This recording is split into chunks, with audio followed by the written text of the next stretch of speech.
Okay, I think no. Let's see. Hey, there we go.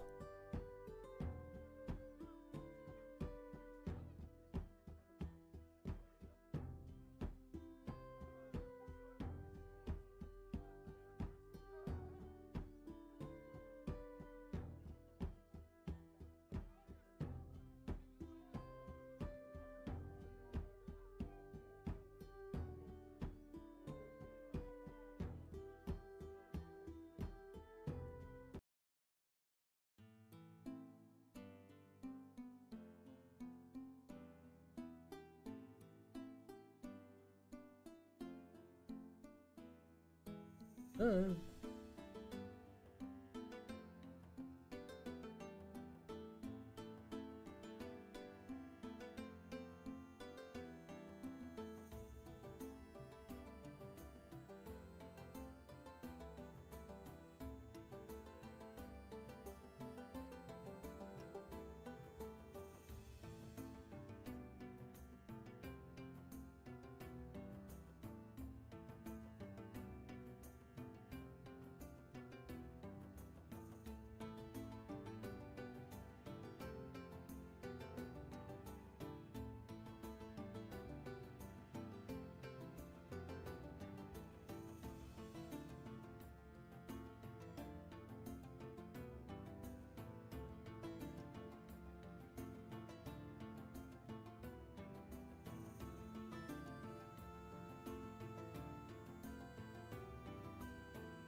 Anybody not ready? Excellent. Let's do it. The silence means yes. Yep. Say something if you're not ready. Okay, great.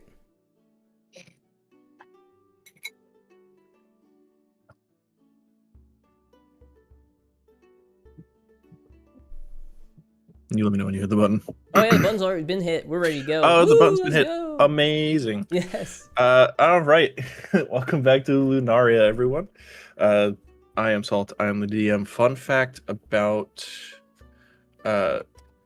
this week, I think we'll go back to a fun fact about Rakus. There is a year of his life that he lost his memory of as the result of a duel he had in the Astral Sea. Shit.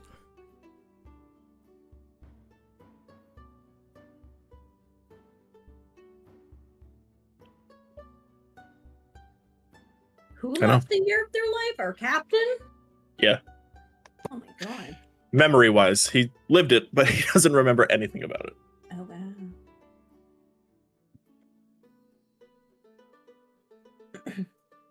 Would like to go. Y'all go next. Okay, thank you. Peblupe, not too long ago, had a dream that he was in a completely different land. And, Oh my god. he died many, many times. And he said, wow, this could be my future. I look like an old man. Something's changed. Some things didn't. But the constant over in that land is that you just die over and over and over and over. You know, he hasn't died in this game yet. He came close last session. That's so fucking true. Malira just slept on me, honestly. She just left me for dead. Oh, fun fact, Peblupe does not dodge. Was watching. I was ready. I had Sanctuary. You would have been fine. Oh, we'll see how Peblupe feels in this session. Do you even know what Sanctuary is? You like channel probably, and then Yeah, and then I tank everything. You're Yeah. fine. You're Exactly. fine. it's like a blessing of sanctuary. It's a paladin skill from World of Warcraft. Who would like to go next?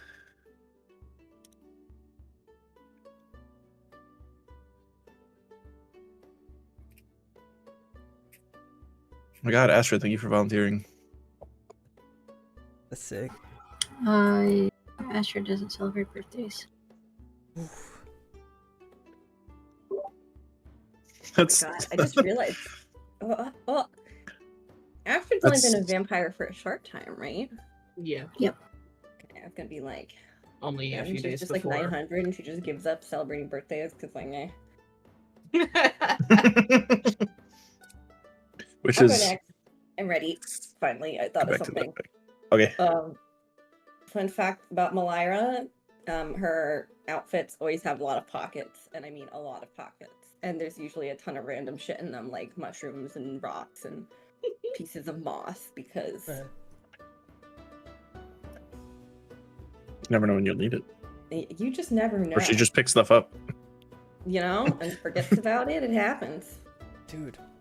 I did not like the idea of her picking up just copious amounts of mushrooms and then just leaving them in her pockets, forgetting that they're there. Like,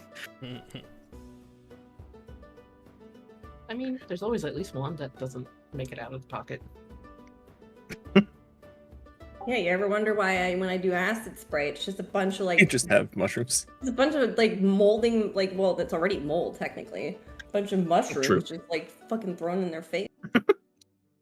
True.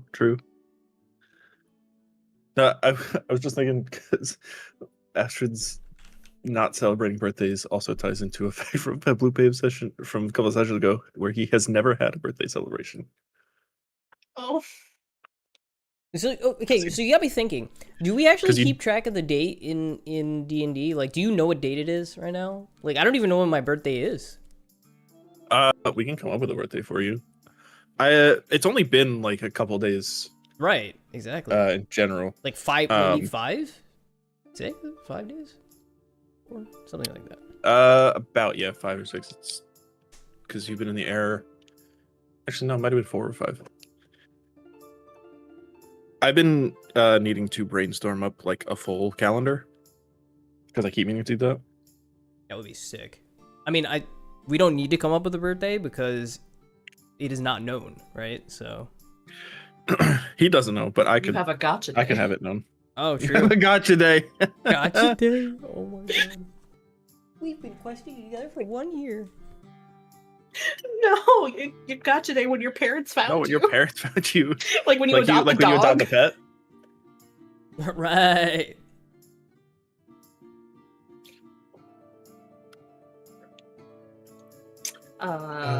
Fun fact about Morgan, she's not entirely sure how old she is.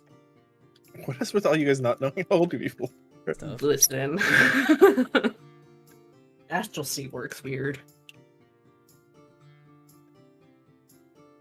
That is true. Hence, who knows if the year Rakus lost was a full year, or not something weirder, or not as weird. You never know. I guess. I guess. Okay. Let me jump into the recap. Last session, you guys spent pretty much the entire time on the ship. And so, after an uneventful night's sleep, you all woke up, except for Kloppa. You guys met one another outside of the door to all your rooms. You guys agreed it would be good to get breakfast going. Malira requested muffins, and Fenwick agreed, taking off down the hall to try baking something he's never baked before. Before long, a clattering of pots and pans sounded off in the kitchen as Astrid was the next to head over there, looking a little worse for wear and remarking perhaps frog legs for breakfast. Pablupe followed closely after in defense of his friend, and eventually everyone else followed suit. You all gathered around Fenwick, and Malira stepped up to help teach the poor frog how to bake muffins. Alongside this, Pablupe requested eggs, and despite telling him 10, Fenwick cooked up an absolute mountain of eggs for the table. Not long after the muffins were put down, Pablupe got up to check on Kloppa. Claw responded that he would be out soon, but sounded off, and Pablupe returned to the table questioning if he had heard right, or if Claw might just be feeling under the weather. Shortly, though, Claw rounded the corner, and he definitely did not seem like himself. He spoke in a more robust and frankly off-putting and silly accent, grabbing some food and sitting down to eat. However, everyone immediately jumped into questioning him. Astrid held a knife to his throat. He said his name was Pontius, the wizard whose soul was tied to Claw's after Claw attempted to steal the billowing cloak. Everyone was fairly incredulous, but Pablupe was the first to say everything checked out, and thus Claw Pontius was left to his own devices to come along for the ride. Eventually, Pablupe excused himself from the table, giving a visit to the captain. Asked if there was anything on the ship he could hit, as it had been a while, and he was, quote-unquote, feeling hitty. Reika said there was probably stuff in the storage he could look through, but he wasn't 100% sure. But Pablupe ran with this and head to the storage. Passing by the table, Astrid decided to follow him in, sticking to the shadows and while not making a single sound.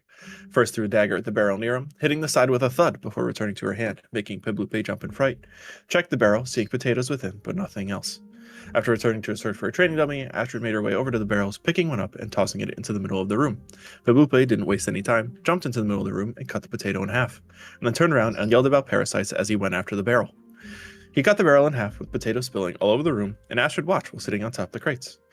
He asked if she wanted to train, and the two spent some time cleansing, quote-unquote, the potatoes of their parasites, cutting them in half in prep for dinner.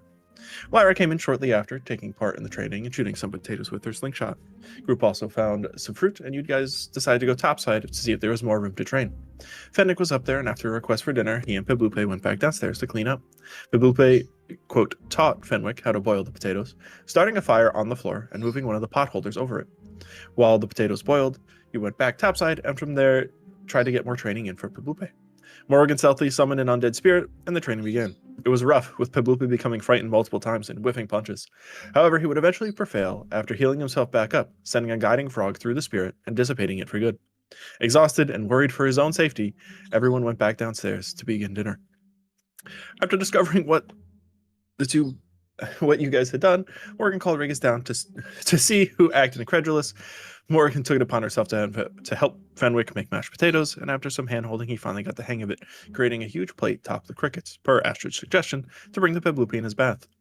Pablupe was excited, thanked Fenwick for the food, and everyone else partook in dinner before you all retired for the night once more.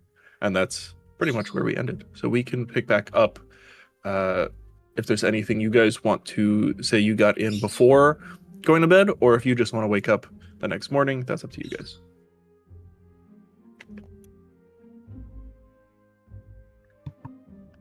I think that's good. Yeah. Okay. Well, So the night. What's up? sorry, I go from my bath to the bed. For continuity's sake, I did not sleep in the bath. Thank you for clarifying the You're welcome. timeline of events. So, With an empty plate of mashed potatoes. yeah, where did you leave the plate of mashed potatoes? in the bathroom. Okay. The best part is only you or Fenwick are probably gonna find that. The other two aren't going in those bathrooms.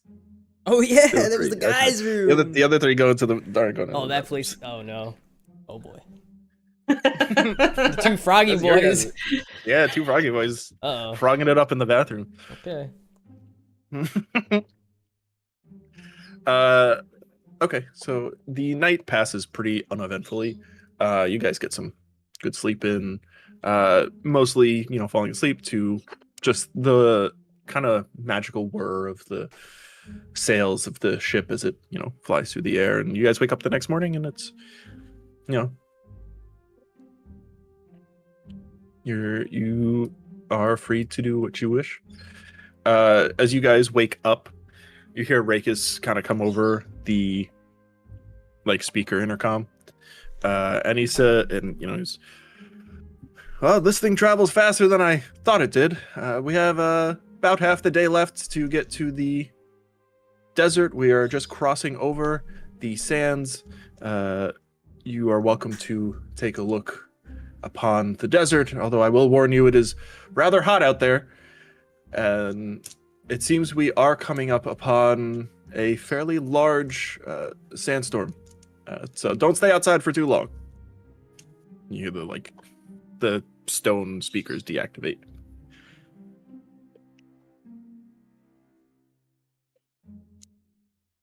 Well, that's certainly a different climate for you, Pebblupe. I didn't realize that. You did what? Are we somewhere together? Sorry. I mean, if you guys want to wake up and head out into the hall, it's up to you. Okay. I assume Well, I you guess guys we would be are out in the in hall or the something. I was gonna say, I guess upon hearing that, some of us might wake up. Oh, true. I came out. Ah. Climate? What do you mean?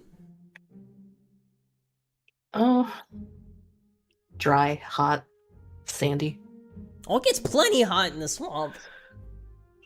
This is Dry? a different kind of heat. Yeah. I kind of want to check it out. Did we just wake up? I'm confused. Yeah. If Yeah, you choose we to wake ended- up.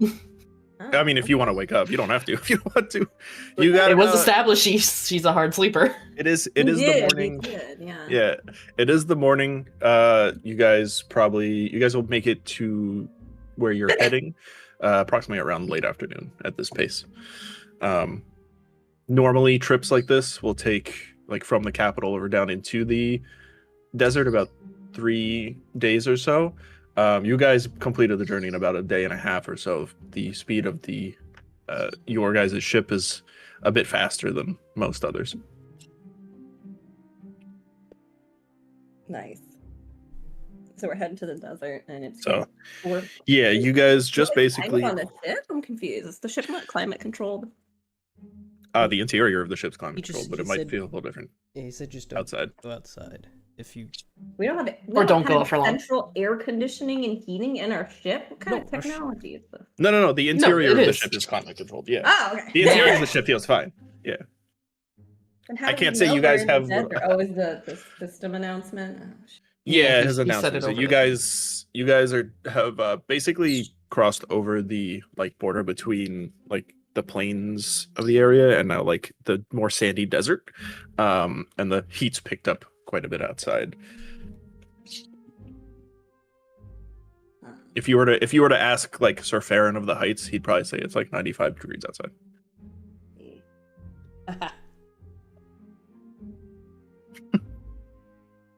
All right, Malira, are you outside? no, I'm fucking sleeping. Hell yeah. She's asleep. Announcement to wake me. Morgan, you want to check it out, or is Astrid out too? Sorry, Probably. Yeah. House. And we already did your Yeah, roll, I wow. think. Wake You're- me up. That's okay. Astrid's looking much better than she did the day before. you guys want to go check it out? Put my real name. Not you vibrating. Yeah, he's hopping. Go on. All right, Fenwick, you coming? Yeah, let's go.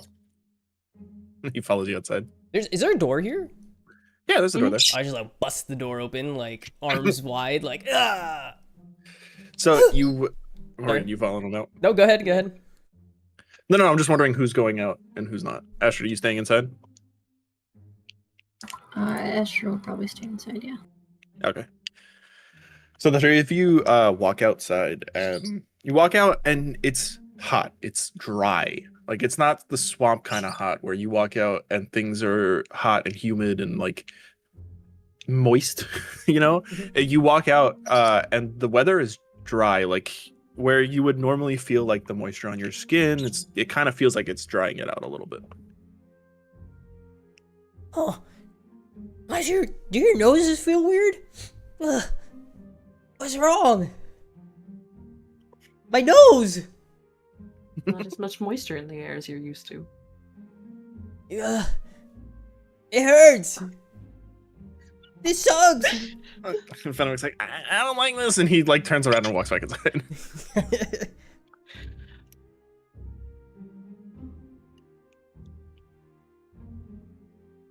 Maybe you should do more practice hits outside to get used to the climate.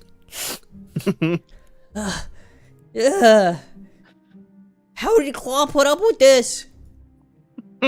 Yeah, and you guys see, like, as you're flying, you see in the distance like this huge, pretty much big wall of like sandstorm that's kicked up. One of the prototypical large sandstorms that happen pretty frequently across the desert. Whoa, what's that? Lots and lots of sand. And huh? Is that? I like look around down. It's like, is the ground made of sand? Yeah, everywhere you see on the ground is all sand. Is it all? This is sand? Mm-hmm. Jeez. Could you imagine if the ground was just flying in the air and then it hit you in the face? That's pretty much what a sandstorm is. Oh my goodness. Yo, this place sucks. Clawpaw's such a badass.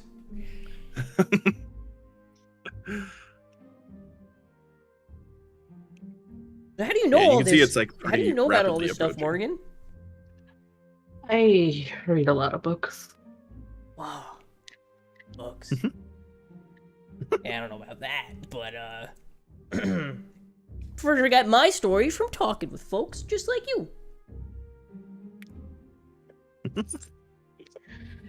I'm gonna wake Malira up. She's still. She's still honk shoeing in her bed. I suppose we should get breakfast. Maybe see if the others are up. That's a great idea. Where did Astrum go? Maybe to start breakfast. Ooh. Oh, Fenwick, dude. It sucks out there. Yeah, I don't like it. Your nose feel weird too? It does, and when you look at Fenwick, like, you can tell he's a little dried out, and from not the shriveled up frog. his normal like green, like pretty moist tree frog skin, he almost looks not like crackled, but almost more toad-like. Oh no. Oh.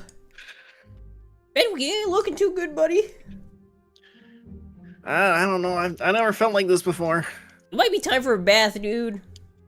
One time back in the swamp, Rorka, he got into this really big battle. And he came back, he looked kind of like you. We just soaked him for a couple days. You have to, when you're in the desert, you're gonna have to carry around like a mister or something. Oh my god. Fenwick. You still got that robe, Fenwick? Yeah, I think so. I think I left it in the room. You might need that.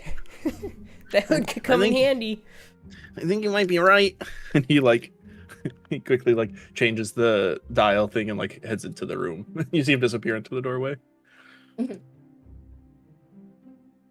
very quickly like comes back out. He's wearing the cloak he was wearing before. There you go. Alright, let's go get some food. I just take off down the hallway, completely forgetting about Malira. You're waiting, forgetting about someone. You know, I'm getting some rest. It's good. Do you want to be woken up? You know, I'll leave that up to you. Y'all can, you know, if you feel like trolling me, go for it. I'm not trolling. No, it's My okay. character's not trolling. No, he's not trolling. You're He's just not hungry. unaware. It's on brand.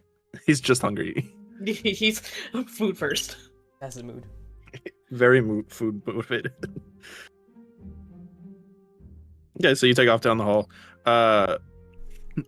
Astrid, when you see them come around the corner and stuff like that, have you prepared anything, or have you just been chilling over here? Yeah, there's like a real genuine breakfast. Oh. Can you describe the spread? Please describe the spread.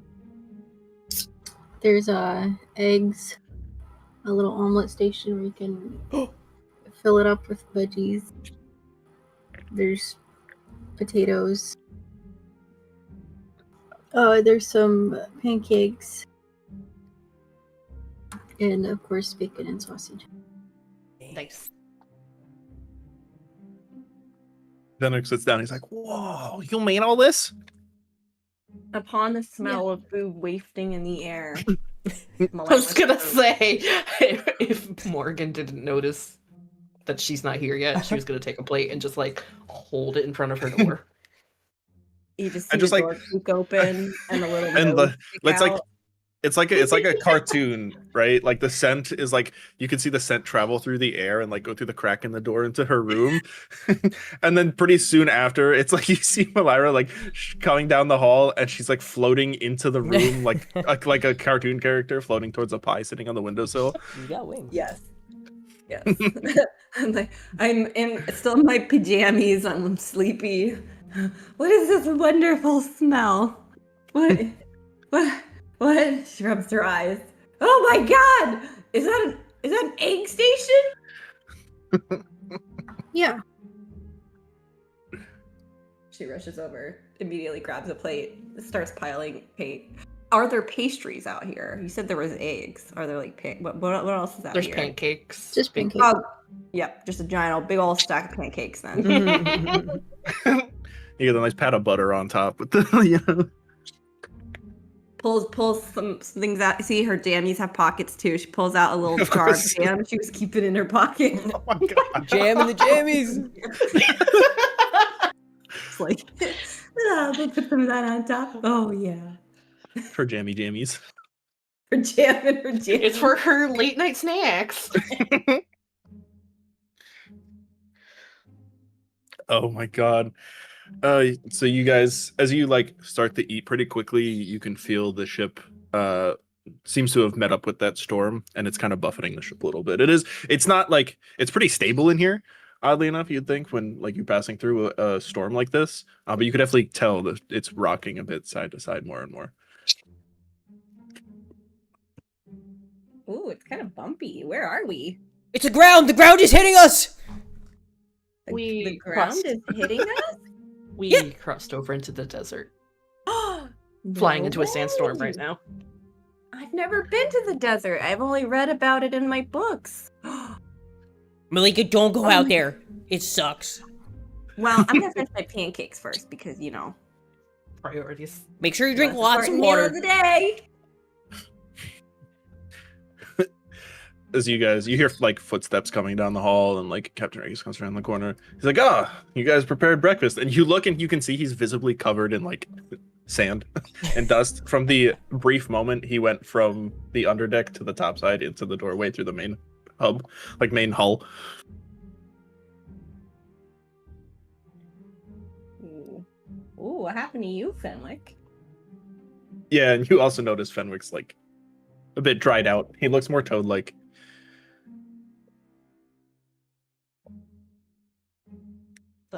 Very dry out there. Actually, Malira Peblupe, give me history checks real quick. Oh fuck! I lost my dice. A D20.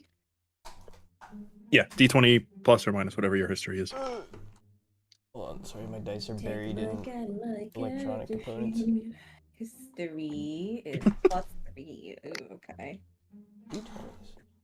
I'm gonna roll it in here. You roll it Yeah, beyond. because I heard it. Your dice are trapped in the ether. They are. I rolled a 12 plus a 3, which is 15. I got a 15. You both got 15. So you guys remember when you were back in the library, you were looking for books, and you found books about frog folk. Now that you think about it, glancing over at Fenwick more, he looks not too dissimilar to what sunfolk frogs would look like. Oh. I thought at one point we thought he was jungle. He is. Oh, sunfolk. I thought they were called jungle folk. No, they are jungle folk. But right now he's looking like a sunfolk. Oh, okay. Malira would know. I guess. The both of you would. With the 15, you both would know because you both shared. You both read through that book. Pyramids or something when we were at the library. You found a little bit of information about the pyramids, yeah. It was nothing definitive. I see. Fenwick, you're looking awfully deserty. And he looks up and he swallows a mouthful of food. He's like, I definitely feel deserty. Where did you say you were from again? I'm from the other continent, Aegeos. I've lived in the rainforest. This is the first time I've ever been away from there for so long. I've never been to a desert. That must be like the polar opposite. Do you need some moisturizer? I got some grease in my bag if you... He's like, I do, but I think Peblupe mentioned I just can go sit in the bath for a little while and I'll be fine. Yeah, we gotta give him a soak. A good soak. Although the water here is kind of clean. Malika, you got any, like herbs? Things to make the water just a little dirty? I got a jar of some really cool mud from my travels. Ooh. I've got some, oh yeah, it's got clay in it. Ooh, it'll be really moisturizing. It'll feel great. And yeah, of course, I've got some dried herbs if that's what you want to.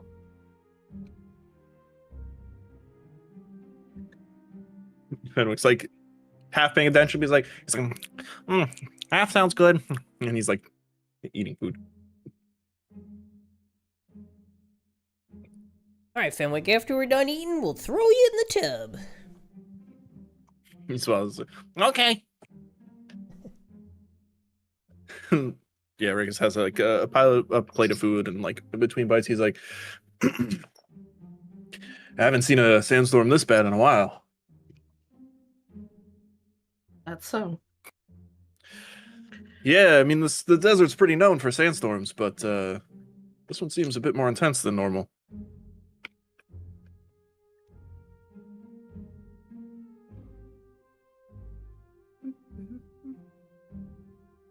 I bet that's because we're on board. They know we're coming. He looks, he's like, you think they're trying to hide from you? I don't know. Maybe they're trying to kill us. Quick lesson, you'll learn us a lot of things out here trying to kill you, Peblupe. I tell you what, I walked outside, I felt like I was gonna die already. I didn't do anything. Maybe we should How can we almost die yesterday? How can we keep our friends? He cocks his head at you a little bit. He's like, you see him like cock his eyes, and he just shakes his head, and he's like, I don't want to get into it. I fling some eggs at Morgan. Did you know it was me? That's the thing. Wait, did you just say that? No, I just said you almost died yesterday. And I didn't think it was funny. Oh. It's less I know you did it, and more of hey, shut up. Don't bring it up. Yeah, yes, exactly. Okay.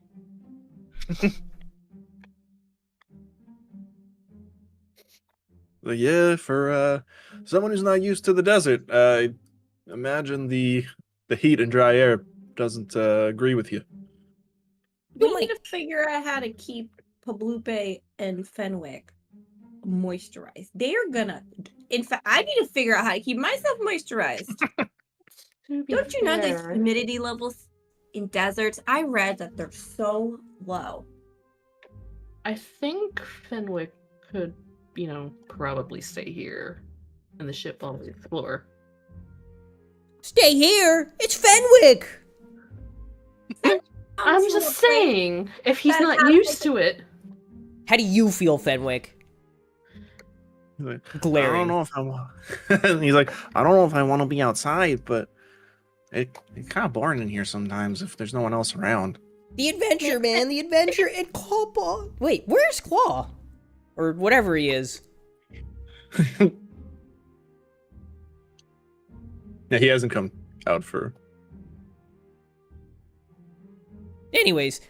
And Wick and Pablupe come from places with like 80% humidity. Do you know what the humidity levels are in desert like these? Do you know? I don't know. It's like Who are you asking this to? They're gonna Anybody. shrivel up into little dried frogs. They're not built for this. Malika, I appreciate you for recognizing. There are desert frog folk, though. Maybe we can. Oh man, I wish I had gotten more information about them. How do they keep moisturized? Do they have thick mucus glands? Scratches her chin. I think we should find them. I think I have just the thing. She eats her last pancake, runs into her room, and slams the door shut. She takes off down the hall and just into her room.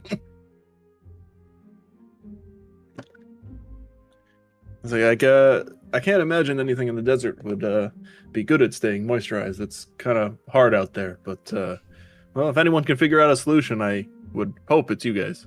And he eats like the last bite of his food, and he's like, "Let me navigate us out of this sandstorm, and we'll probably arrive at those pyramids sometime soon, by maybe middle afternoon, early evening." And he gets up and he walks out. Let us know if you see anything. Oh, absolutely. And he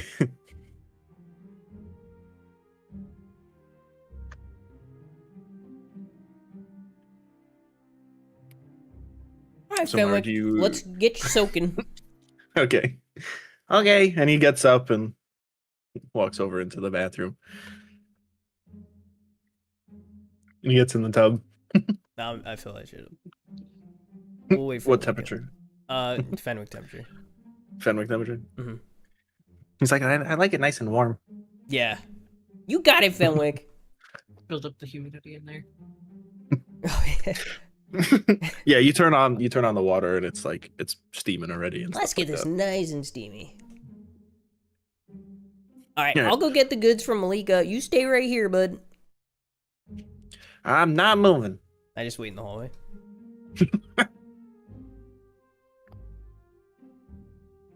Malara, do you come back with whatever you were grabbing?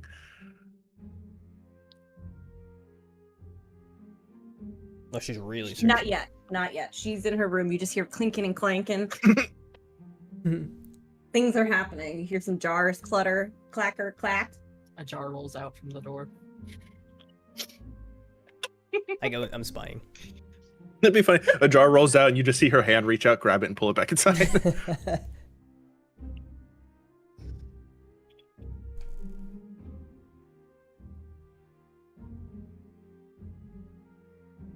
Look, I'm cooking. Give me a second. You're cooking in your room? That sounds dangerous. I was gonna say you should have learned your lesson from that yesterday. Penelope, we need to cook. Wait, what? I'm not following. When you set up the fucking Oh, fire the in the middle fire. of the kitchen. The fire in the middle of the kitchen. Oh, sorry, my character wasn't saying that. I was out of character. No, Felipe. Yeah, he doesn't know that fires don't belong certain places, I guess. It's so wet in the swamp. You don't have to worry about that kind of stuff. Yeah, you can keep the fire wherever you want it, and it's not going to catch anything else up. Out in the desert, that might not be so smart.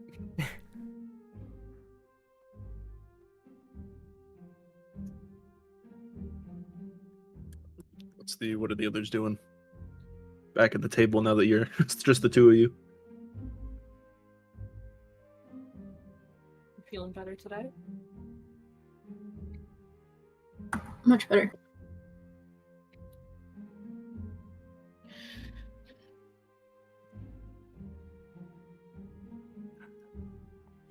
Okay, I'm ready. I come out of my room. I'm waiting for you holding, outside, by the way. Oh, He's what? like right outside the door. Yeah. I open the door and Papa. Oh, I hey! almost dropped my jars. Oh, you scared me. I'm sorry. I got Need a just the hand? thing for you, Pablupe. Huh? It got me thinking. So, Huh? I'm thinking, how do desert frogs stay? How do they stay moist? They must secrete some kind of mucus or fluid that keeps them. I got these snails in a jar in my room, and they produce a lot of slime. And I'm thinking, so I made you some slimy lotion. She hands Pablupe a jar. Huh? It's from the velvet spike snail, which produces a soft, moisturizing slime. And I added some honey and some aloe. You just need to slather this all over your face. Put on a nice thick layer. You have like a jar or something? Yeah, I have like 3 jars. You have full me a of jar? slime. Yeah, you get a jar. Ooh, It's thanks. basically D&D sunscreen. So I open it. Yeah. Moisturizing sunscreen. It's fantasy sunscreen. I open it. Do I smell anything? If I open it?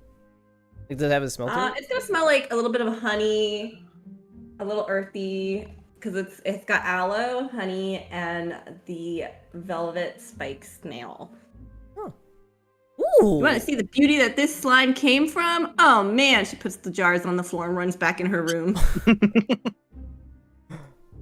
Comes out with this jar, like this little, like not like a lard, but like a medium-sized terrarium jar, and it has like some tropical plants in it, and it's very moist and moss. And then there's just like this big, like 2 or 3 like big slimy snails. They're like sitting in a puddle of their own slime, and they're like spiky. They're like really spiky snails with like purple and red on them. How big are we talking here? I want to say Like one of those African giant snails? kind How of. big's the jar? Oh shit. I want to say they're like the size of like they're bigger than a tennis ball. Let me see. Wait, are they? Did you say they're in a jar? How big are the African snails? This could be like a I don't know. terrarium. Okay, maybe not that big, but pretty big. They're Okay. like maybe like half the size of that. They're like the size of like a small bunny rabbit. What? Like I Oh don't my know. god. No, like a tiny one, like a baby. Like a bunny baby, rabbit. yeah? Okay. Yeah, but Okay. I'm trying to get look bananas for scale. Oh, actually, yeah, the size of like a pretty large banana. Okay. If you smashed it Okay. up. Gosh, those They're things gonna are be pretty long. big! They're gonna be like. Let me see. Let's Not like- look, now you got me Google searching bananas. What? Alright, I'm What? looking for like a good. Why do you It's need fine. to Google search a it's fine. No, banana? it's fine. Wait, they're big snails. they're like the size of a baby rabbit. Put it in where do I put it? Voice text. Banana. About that size. Banana. With a little bit of girthiness, okay? Okay, that's a big snail. Okay. Yeah, Big it fucking- is. Okay, Like, there's okay, like okay. 2 of them in like a terrarium, like a small fish tank. Gotcha. Whoa! Yeah, those are pretty big. Nothing like what we got back at the swamp, but that's pretty big. And Yeah, I originally had these snails because I noticed they produced a lot of slime, and I was using them as a medium for my potions, and as like kind of like a binding agent. But oh my gosh, what a great application! is it safe to put this on my skin? I think so. They look I mean, very I touched- spiky. Well, no, their spikes on their shell are just to protect them. Oh. I mean, I've handled these snails and gotten slime all over my hands and arms, and my arms were really soft afterwards. So I don't know. I think they're. Okay. Did you try eating it? Because it smells pretty good. I have not tried eating it. Okay. I would not recommend that. I'm just we've asking got 'cause, some you further know, testing. Not that I would ever eat it, but Fenwick, you got to make sure just for, just in case. Look, if you want to eat some slime, I can make you some non-snail slime. If you want, I can go find some. We can go find some like mice or something, and I can test if it's edible. We'll find out. Not the animal testing. Wait, you're going to eat the mice? No, the mice are good. We can have some mice eat the slime and see if they get a tummy ache or not, or if they kind of kick the Or we can find some bucket kobolds. Oh my god. Or mice. kobolds. You know, Mice will work. we Race want with- to test it on race like with a agency. mammal first, and then With maybe an agency. amphibian. We gotta go by species. We all process things differently. Well, I'm a frog, so we probably need to find a frog. I mean, nothing really affects me. I'm a fairy. So I can eat whatever, but I don't know. Okay.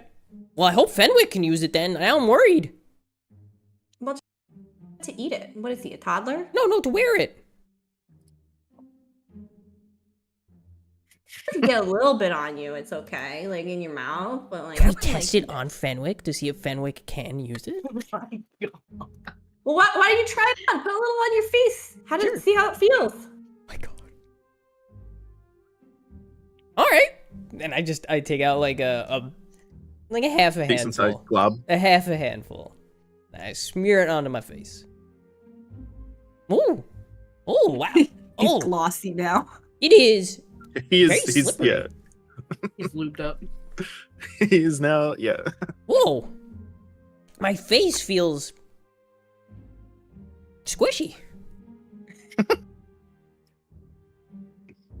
Wait, let me try it out. And I run outside into the desert. So you just have it on your face. Yeah, just my face. Okay. Well, first of all, you walk out, you open the door and you walk outside, not paying attention to the fact that there's sand flying around fucking everywhere. You walk outside into the middle of this, like the hatch that normally is kept open, that goes down to where the captain's chair is, that's closed. And like, you could tell it's like shut, closed. And you walk outside, there's sand whipping across, like, Malari, you watch him walk out. It's like he opens the door and runs outside and he disappears. Like the sand, there's so much sand, it's just buffeting everything outside.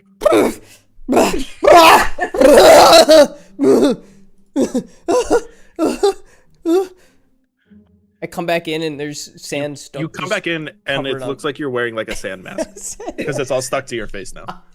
It has acted as an adhesive. Malika! Malika! She's looking around. I gotta put my snail down. She runs back into her room. What? Because you did the thing. You ran outside while she was standing there with her snail. I quickly try to put my snail back in my room and I grab a rag. Quick, wipe it off. It hurts! It starts exfoliating your skin. No, don't push that hard! Ow! And maybe try some water. Water! Okay! I run to the bathroom. Okay. And then I run into the same room that Fenwick's in. You open Fenwick's room and it's just a wall of steam. Like he's sitting in this warm bath, this room full of steam, and you run in and he's like, "Oh hey Pebble, what the hell?" I just start splashing water from the tub onto my face.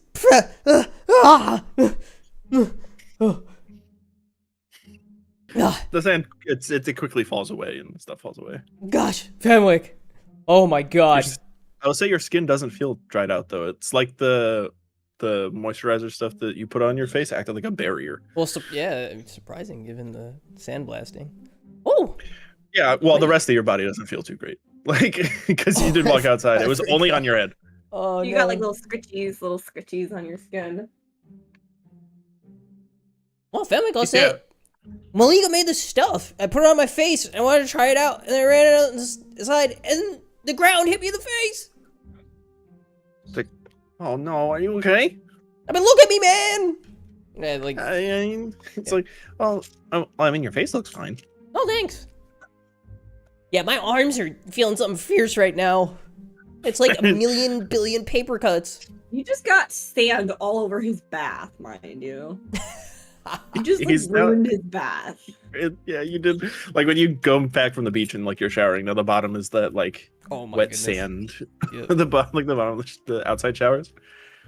Yeah, the two of you like don't see any of this happen, but you definitely hear like them talking. You heard the door open, and then you quickly heard Pimpley run back inside yelling about something, and then you heard him stomp down the hall and bust into the bathroom right around the corner.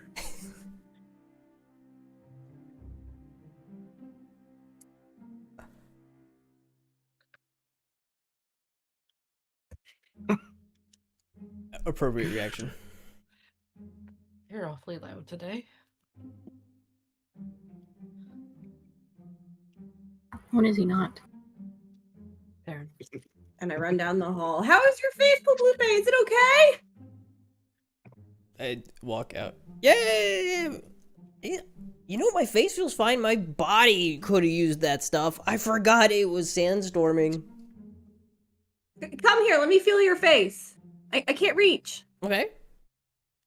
I kneel down. I just start slapping his face. Wait, like... Ooh, so soft. Ooh. You're kind of like when you like do that thing with your, like you just like the clap on the sides of your face. Yeah. Yeah, this stuff Ooh, is so great. soft. I start squishing Pablupe's cheeks. Hey, what do you think you are? My frog mom? I didn't know your cheeks are so. Who knew frogs had such chubby cheeks? Oh, thank you. Back in the swamp, any frog that got nice and big, fat, and juicy was considered very successful in our community. The highest of compliments. Thank you.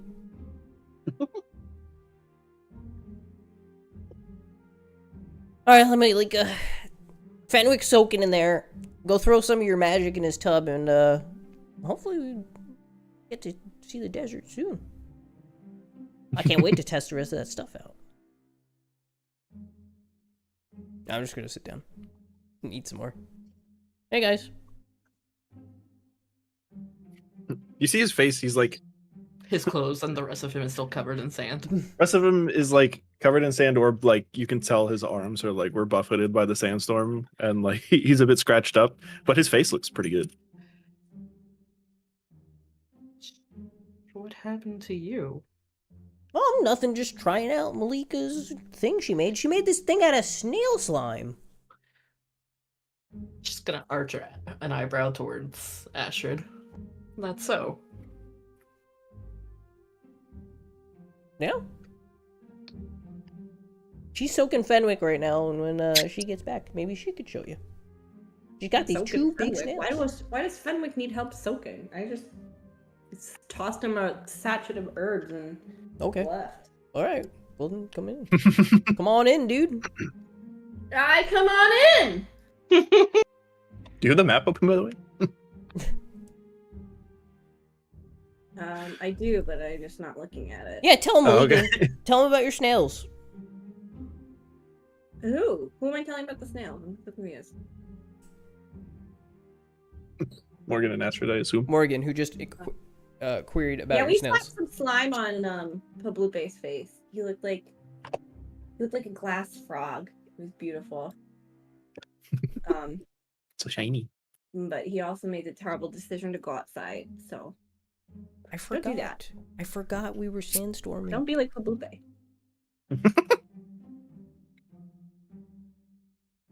Here's my map. Oh, wait. Thankfully, they also make clothing, so.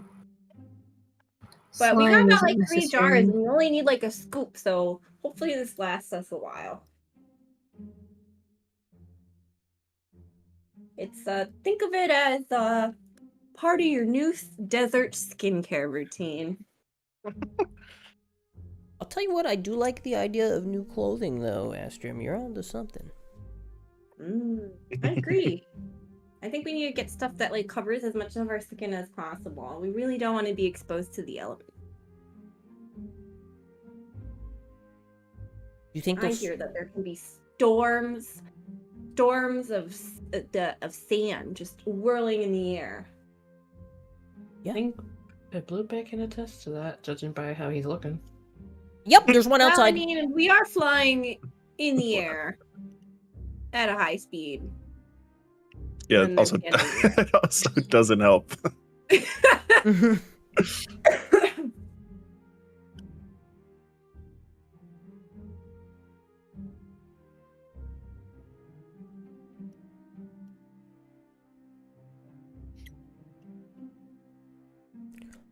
So, you guys know, like, what can you tell us about the desert? I mean, the books, what did they tell you guys? Did they tell you where we can buy some clothes? No, we'd have to find a village for that. And I'm personally not too aware of what lies in the desert here.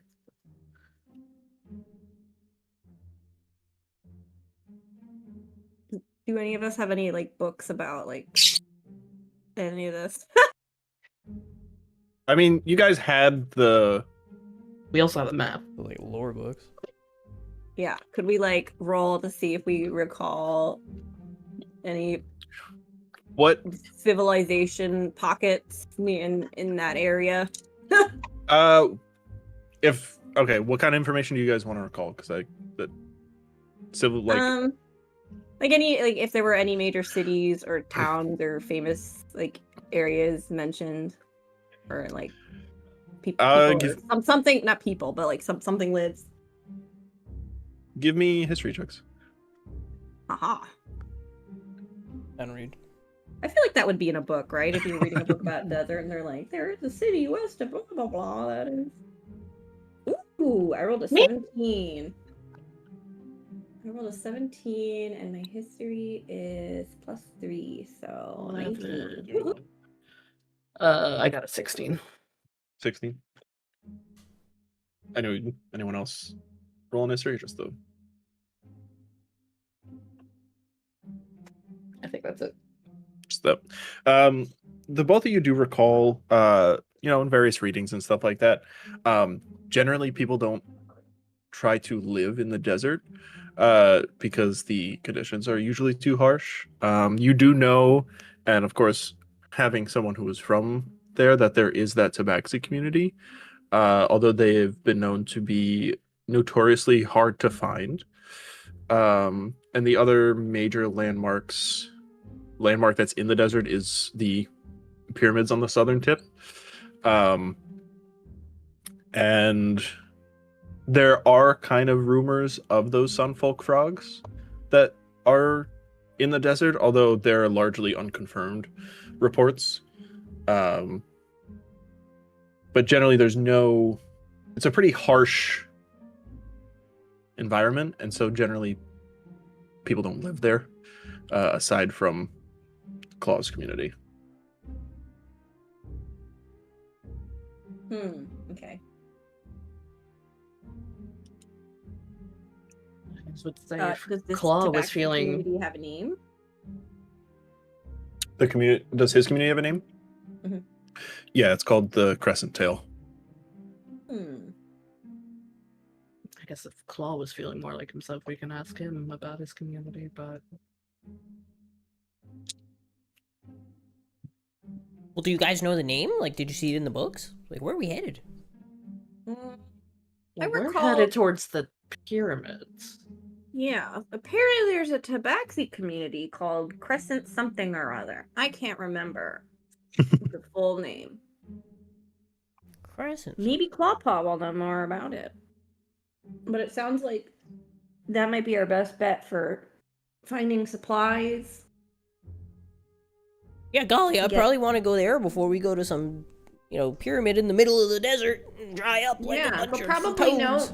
They'll probably be able to tell us about the area too, and maybe some of them have explored the pyramids already. Should we tell Rakus to keep his eyes out for the town? Yeah. Or maybe he does know where it is. Yeah, maybe we should ask him. Do you think he's flown over this area before? That's a good He question. seems a little familiar with the desert. That's true. He said this sandstorm was worse than the ones he's had before.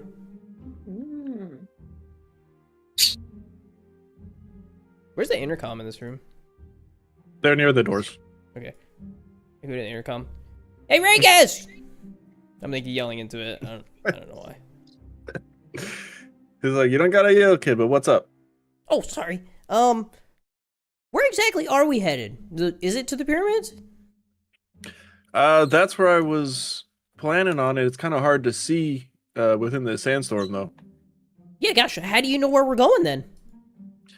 I put us on the direction towards the pyramids, and I haven't moved left or right since, so I'm kind of just hoping I spot it by the time we fly near it. Gotcha.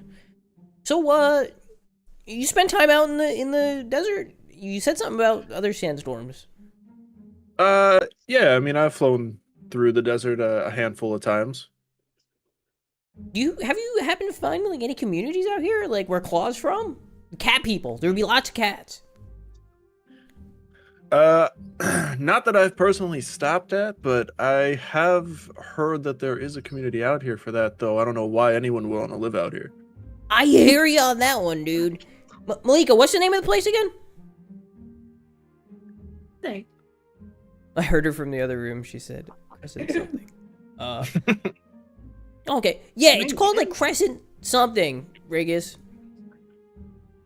Interesting. I've never encountered this crescent something myself, but Well, if you see something that looks like a crescent something from up there, maybe we should go there instead. I wonder if the town's in the shape of a crescent. Oh, I bet it does look like a crescent. Hey, Regis, it might look like a crescent. noted. I'll keep an eye out.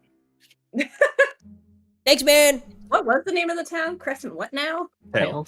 Tail. Crescent Tail? Yeah. Oh, you actually didn't. Right in my notes. That's amazing. I'm still gonna call it Crescent something. I've only partially remembered this information. He's self-inserted.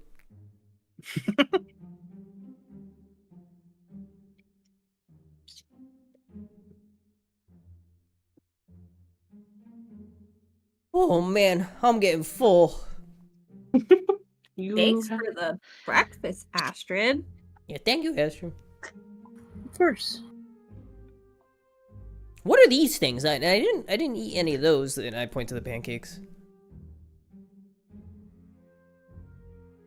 Only the most delicious, soft, sweet, fluffy creations that breakfast has to offer.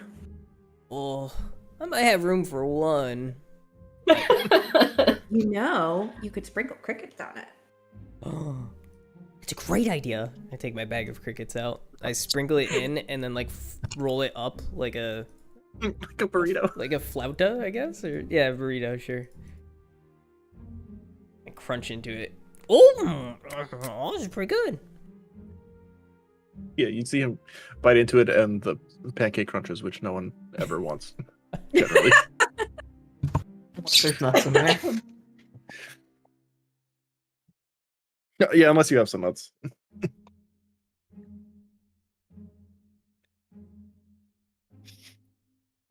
Well, thank you, Astrid. You do a fantastic job on breakfast. I think Fenwick might be fired. I know Fen was the cook, but I think he's the apprentice at this point. I think we all know who the master chef really is here. He'll learn. He has the best to teeth. stay on the ship.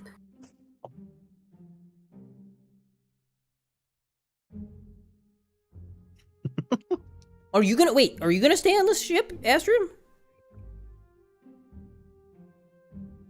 What? You said he was gonna stay on the ship. You're gonna stay on the ship to teach him? I said he'll learn if he wants to stay on the ship. Oh. That means you'd have to stay to teach him.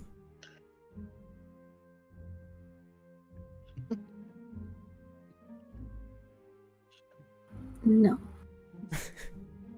Okay. So you guys are flying through the air. I'll say I'll give you guys one before you get to your destination. I'll give you guys like one group action, or if you want to do like a couple of smaller individual actions, like 3.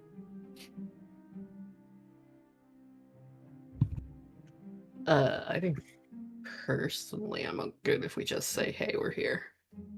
Yeah. Sure.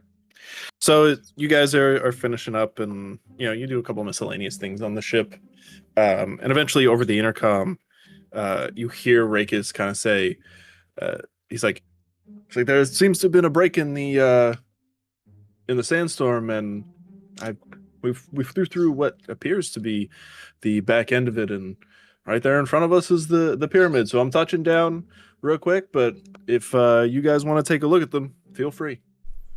Hear the click of the speaking stone.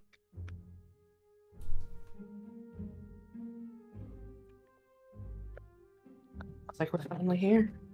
I am not going outside to check on them.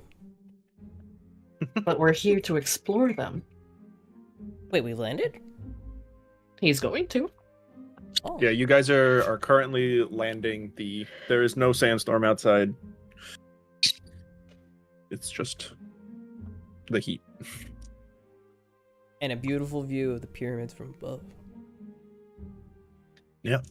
If you go outside and look. Nope. If you go out. We do have to go outside to explore them. You are absolutely right, but I don't trust the sandstorm. It's clear for now. That's what I thought last time. You hear the speaking stone come over. You hear the speaking stone activate again. He's like, I'm going to touch us down right here. There appears to be a camp set up here. I'm not sure who's out here, but I see a couple tents. I'll land us near there. You hear it click again. Ooh, friends. Oh, I'm sure. I hope so. Don't worry, let me do the talking. Maybe not. Maybe not. Nah, you said you wanted to do more charisma stuff.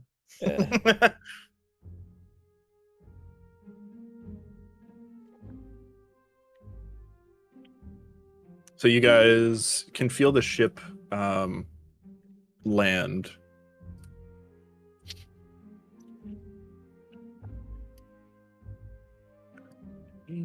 Whoa. So you guys kind of land near like this camp that seems to be a little short distance away from the bottom of the pyramid. And like you could probably say he lands probably about here. If when you guys want to disembark the ship, but you hear him come. He's like, "We safely touched down. I personally am going to go relax in the bath. You guys may do as you please." Where's the Is ship? the town over here, like the little town? Yeah, thank you. We'll say that's where the ship is. Okay. I was gonna draw the ship. But what is? You want to what draw the ship? is- You can draw the ship. Here, let me draw. What? Thank you. What is this? That's the the tent. That's the little tents that are set up. There's like an encampment here almost. Someone appears to be here or something. Oh, so we're not near the crescent. Correct. Something. Couldn't find it. It's in my notes. I wrote it down. Crescent tail. The heck? Oh my god. Who drew a penis? No, that's the ship. No, he drew the ship. Our ship is rather phallic. It, you know. The worst part is I pretty much copied the lay of the ship off of like the diagrams that are in the books. That's just how it is. Hmm. I guess a lot of ships and rockets do BP to shape though. That's true. I mean, yeah. So Very you guys, aerodynamic. yeah. So you guys disembark the ship. Which way are you guys looking? Well, I'm looking at the pyramid. Okay. You're looking at the pyramid. Anyone else?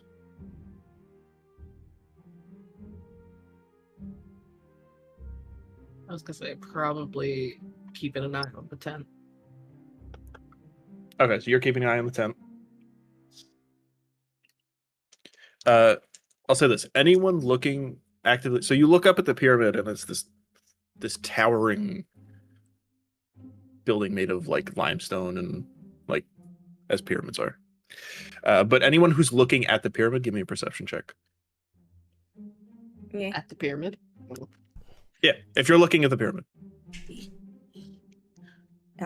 Perceive that. I only rolled a 10. What is my perception modifier? +1. I rolled an 11. I have a 6. 21. Oh my god. She really 21. sees it. Astrid, are you looking up at the pyramid or are you looking around the desert? Oh no, I was looking at the tent. Never mind. Oh yeah, no, I said anyone looking at the pyramid. She's looking on the desert. Looking around the desert. Okay. Yeah, you guys looking up the pyramid. It's the sun isn't, I wouldn't say it's necessarily glinting off of it. But the brightness looking up into the sky, it almost like the brightness clears the top of the pyramid almost. Like you can't see up to the top of it. Morgan, you looking at the tent. I'll just run with your check. You don't see any active movement from the tent itself, as far as you can tell.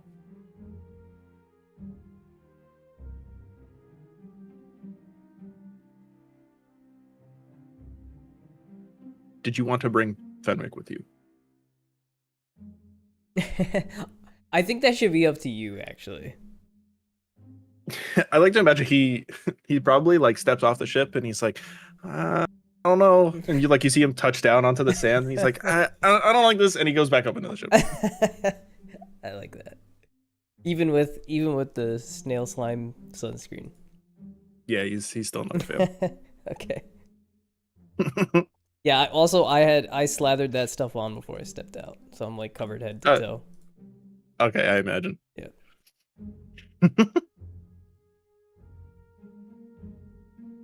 What would you guys like to do? You can see at the front of the tent, there's like what appears to be some kind of telescope. You can't see beyond like the front flaps of the tent, though.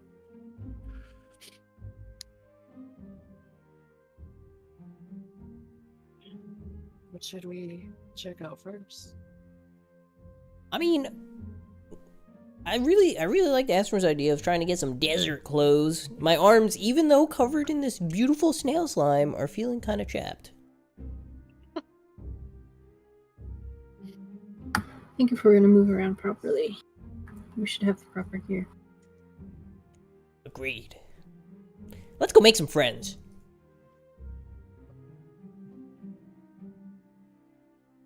Okay, so you guys head over to the tent that's set up.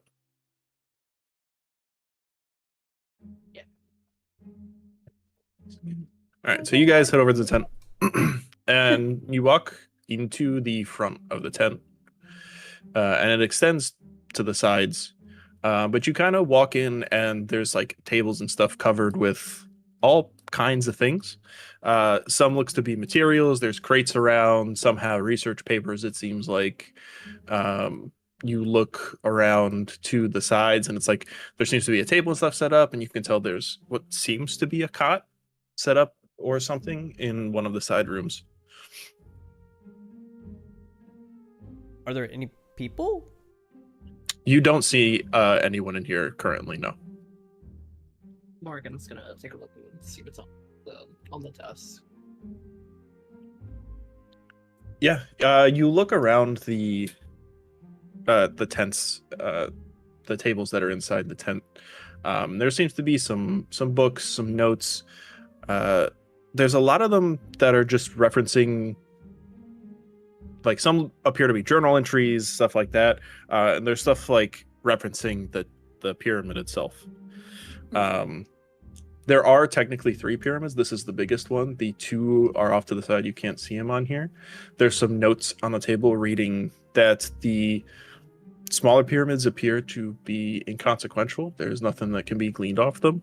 But the main set of notes in here seems to read that the biggest of the pyramids appear to have some kind of unique arcane signature about them. And that's just on this table set of notes.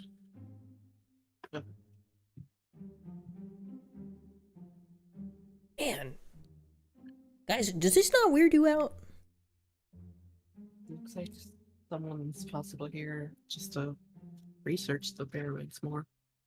Yeah, but if you left this much stuff in the swamp, like, it would be gone by the next day. Petlupe, Yes. look around outside again. Alright, one sec. Alright, nobody's out there. Can you give me a perception check real quick? Okay. No. Okay. Malira is just digging through the books, looking for any helpful books about the desert and just seeing what their book collection looks like. Is there anything notable? I mean, there's some books about like species that live in the desert. Ooh, yoink. Not the yoink. Not the yoink. Some about flora, some about fauna. The table that you're at particularly just seems to be a lot of like basic research. Stuff that's like pretty known to a lot of people listening, like, oh, like these kind of desert lizards live here. Here's like the species of cacti that are here. Stuff like that. That seems like someone did like some preliminary research and took the books with them just so they have the information on them. Yeah. Well, I steal those books. Steal the books. Pablo, what's your perception? 16. 16. Yes, sir. As you look around the desert, you don't really see anything from the pyramid itself. You aren't entirely sure, but you could swear about a quarter of the way up, it seems someone is scaling down the pyramid. Oh shit. Okay. I'm gonna walk over to the telescope and look. Okay. You pointed at the person? Yep. So you pointed in the direction of the person that's scaling down the pyramid. They seem to be like a taller, slender figure, but they are pretty not wrapped up, but they're like wearing like desert clothing, you know, like how desert nomads wear, you see in like typical media. They're like covered in like pretty loose things. They have a mask on, their like head is wrapped. You could, from where you are, it appears they have some kind of tail, and wrapped and appearing to stick out the back of their head wraps are two horns. Oh shit. Okay. I run back inside. Morgan! There's somebody's coming! Somebody's coming! Oh, that's not where I thought that was gonna go. I didn't think anyone was gonna be out there either. But my point was, no one lives out here aside from that community we know of where Clawclaw comes from. So it's pretty safe to leave out here. Oh. So they might be the owners of this tent. Okay, well, what if it's a trap? You guys like books, and there's a lot of books in here. So? Alright, well, I will stand guard. You do that. Okay, so you're standing guard. The person or figure that you see scaling down seems to like, they're like affixing like grapple points and stuff and just using rope to come down the pyramid, but it's gonna be a little while. Not a little while, but it's gonna be a little bit before they actually get to where you are. Yeah. The distance and just how big each like step, quote unquote, of the pyramid is. All good. I'm gonna sit there and watch. You are watching this person intently. Yeah. I protect the group. Yeah, they're like scaling down. They're like using their tail to balance along the wall as they rappel down the wall. So you all are looking around some more? Yeah. Okay. Where you looking at just kind of just a general?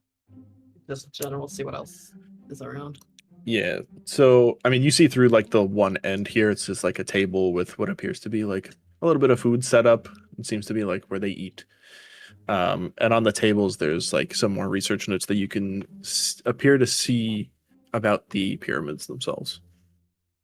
Anything interesting that they found? Yeah, give me No, actually, you know what? You're looking through the notes and you're like, it's like, oh, pyramids, this observation, they're made of, you know, limestone and other sandstones and stuff like that. And it's like, some papers note that they haven't found a way in, but you found some more papers written that mention the arcane signature of the pyramid itself. And they remark that the arcane signature is very... The way they have it written in the notes is that the signature reeks of death.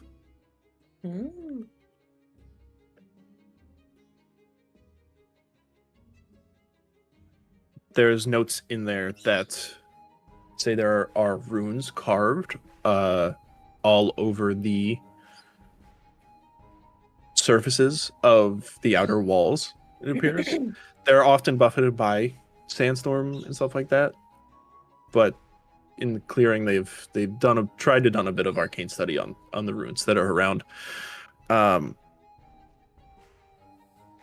they any of the arcane runes familiar looking to us? Are they something we've seen before? Like from the runes that we've seen earlier?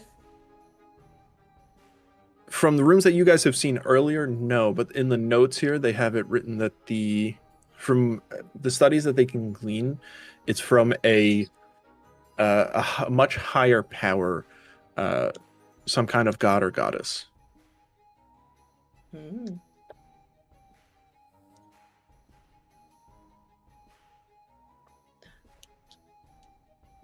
Would Morgan recognize? So Malira starts reading out loud to the group about what she's found and repeats that information about. Can you believe it? No one's been in the pyramids. In some of your, I would say, Morgan, I would say yes, you recognize them. In your studies of, necromancy and all that, you do recognize these being runes related to the goddess of death. Oh.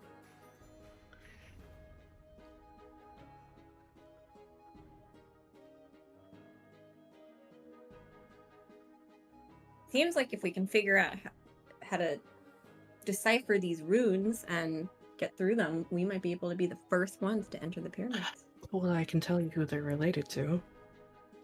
Yeah, who are they related to? The wonderful goddess of death. You know her? Is it you? No. You can tell me if it's you. No. Damn. I've always wanted to meet a goddess. Well, where I'm from, you see them all the time.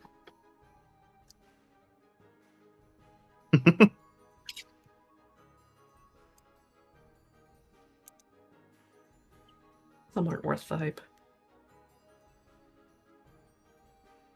Well, they always say don't meet your heroes.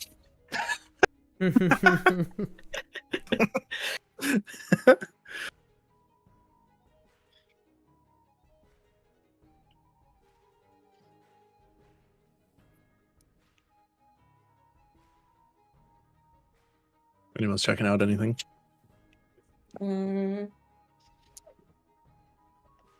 Did we see the guy who lives in here? Pet Blupe is You keeping an haven't. eye on Peblupe has who been we watching think since I'm they tracking spotted. him. Yeah. I'm tracking him. Don't worry.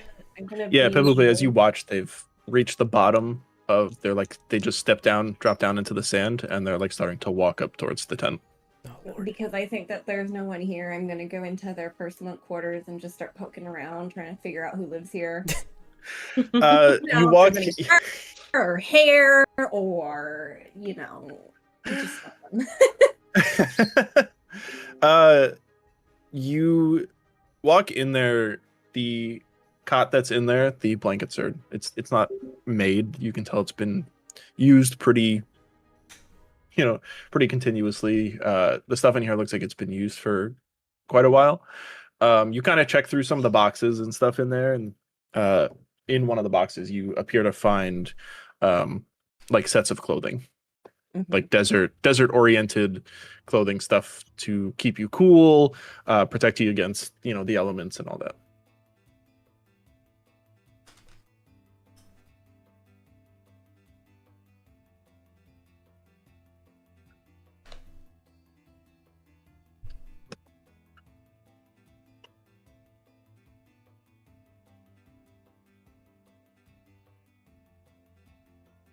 Oh, yeah. I look under his pillow to see if there's a muffin there, because There is no muffin under the pillow. I pull out a muffin in my bag and I tuck it gently under the pillow. Just never know. It's still a little snack for later. Nice little surprise. Just talking to yourself. Amazing.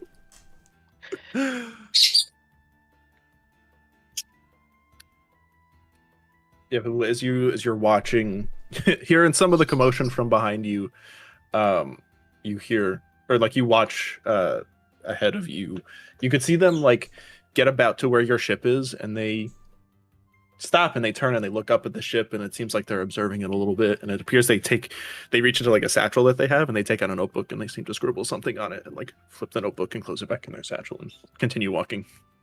I went into the kitchen to investigate to see if anyone's been in here recently. Do I see signs of habitation of recent? Yeah, Okay. there's a dirty plate. You could tell one of the boxes appears to be like an ice box filled with some like veggies and fish and stuff like that.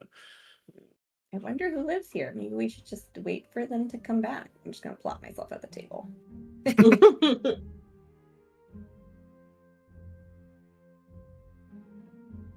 How close are they, Pedlupe? They're closing in, man. They just looked at our ship and they went in their bag and they pulled out a notebook. Can you believe it? Not even a sword. Okay, Morgan's gonna pull out one of her notebooks, like. What? We need to look at. We can't look menacing. He's gonna feel like we're gonna attack him. We just like went in his house. Everyone look as non-menacing as possible. I pull out my axe. I just stand very awkwardly with my arms. Don't look menacing. Pedlupe pulls out his axe. Guys, you don't know. Pedlupe, put that back. But Put you that don't back. know. You don't know, man. We He's don't. home. It's like 5 against 1. There's no way. Look at that. Wait, is Clawpaw here? Clawpaw didn't come out of the ship, you guys. Oh, it's 4 against 1. All right, fine. I put my axe away. Yeah, sorry. As you put your axe back on your shoulder, Look, if you're so worried, I could set a trap. Keep it in your back pocket. Get ready. I do don't you think want we to set need up a trap? I don't think we need to. I feel like it's really rude.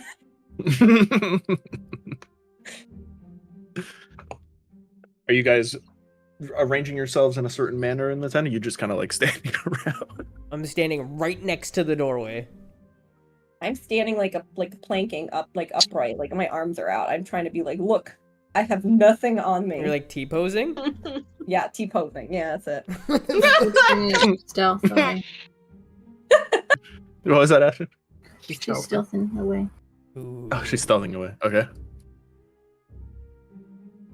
smart. How close are they? Yeah. They're like here. Yeah, can we see them? Oh, we can see them. Yeah, you can see them. I didn't zoom out. Oh, you've been like real zoomed in on the tent and stuff. Are you inside or outside the tent? I'm inside now. Well, You're inside. yeah, well, I went back in because Morgan asked, and then she's like, be nonchalant, so I stayed in. Okay. Yeah, so they're That was not her saying not be nonchalant. Wait, who was that? Someone... What? I swore somebody said something. It wasn't Morgan. Was it Astrid? No. It was Malira? Yeah. Oh, shit. Okay. I thought... Oh, weird. I'm so She sorry. was telling you to not pull out the axe. Oh. My bad. So if you peek outside, you see them getting closer, and you can see them, more clearly now. That's like their tail behind them, walking up, their head pretty much covered. They have like a set of like darkened goggles on, and they're getting closer to the front of the tent.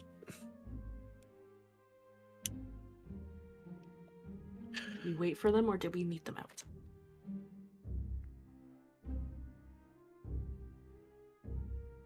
Say that one more time. Was it mostly aimed at the group? Do we want to meet them inside or meet them outside? I think it probably is better if we walk out.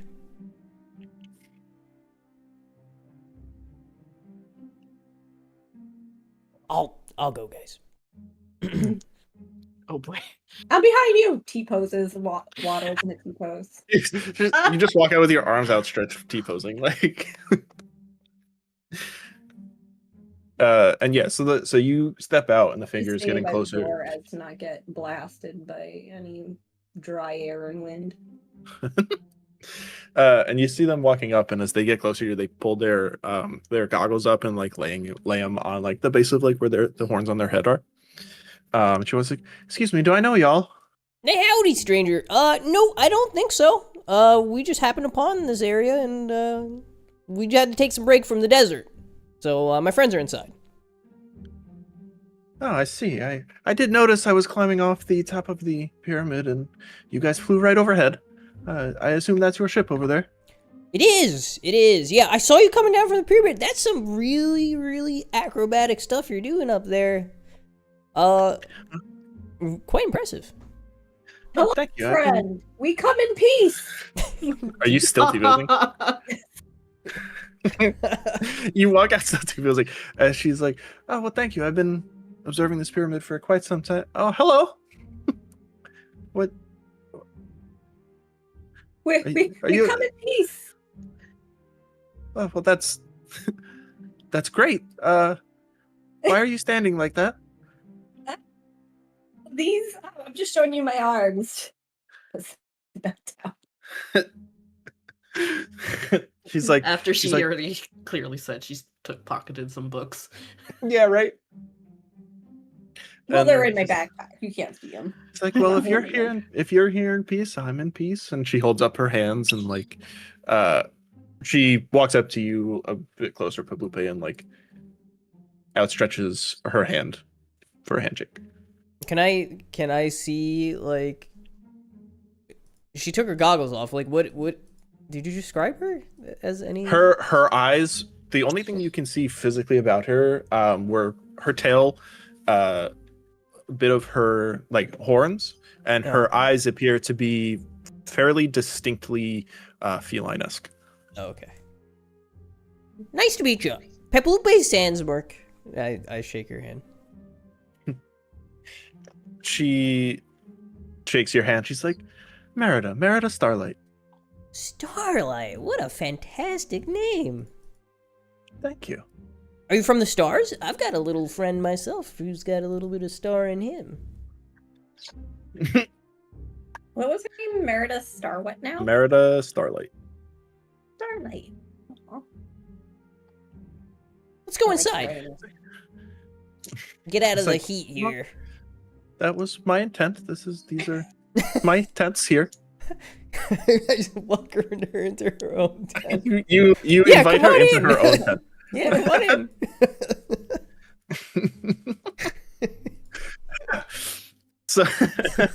so you walk in. Bluepe, Malira, you guys walk in. Morgan, you see them walk in. Astrid, from your stealth hiding spot, wherever that is exactly, I guess, within the boxes.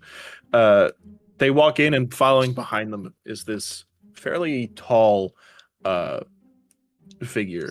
You can only really see their eyes right now, but they have a tail that stretches behind them, and they appear to have two horns that like curl back down their head and like stick backwards a little bit.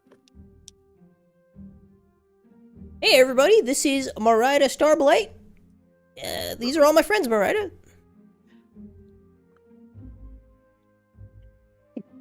Do you see Astrid?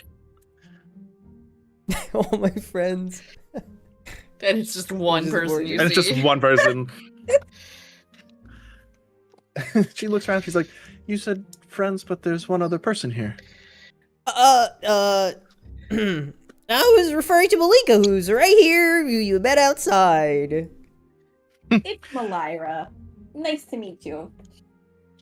Nice to meet you. And she sticks out her hand for a handshake. We're here because we're interested in the pyramid. It looks like you're researching it. Oh, you're interested in the pyramid as well? Yes, I've been researching it for quite some time, although I haven't been able to get into the pyramid itself, but I've observed a lot about the exterior and everything, therein. Very cool. We're looking for a way to get in, so maybe we can help you out. You're looking for a way into the pyramid. What, if you don't mind me asking, what do you need to be in the pyramid for? It's complicated.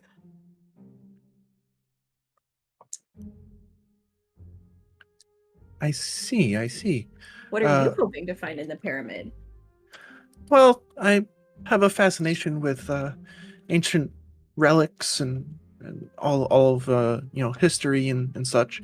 I wanted to see what kind of relics and such were on the interior of this place.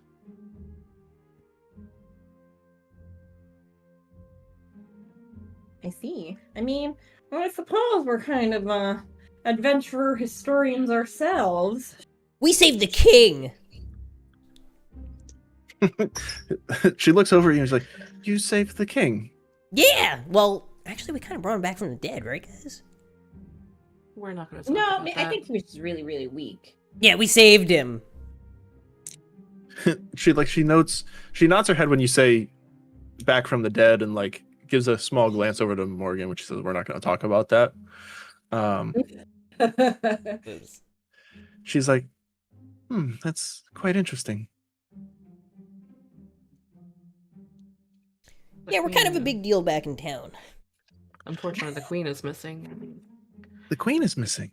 There's a whole mess around those events. Yeah, Oh, there's dear. some really shady folks involved doing some strange magic, and we think that the pyramid might give us some answers that we're looking for. I see. Well, as far as I could tell, I have it written in some of my notes, and she's like, "Excuse me," and she walks past you, Malira, and like takes a look at some of the notes on the table, not not mentioning whether or not she notices that they're kind of shuffled around a bit.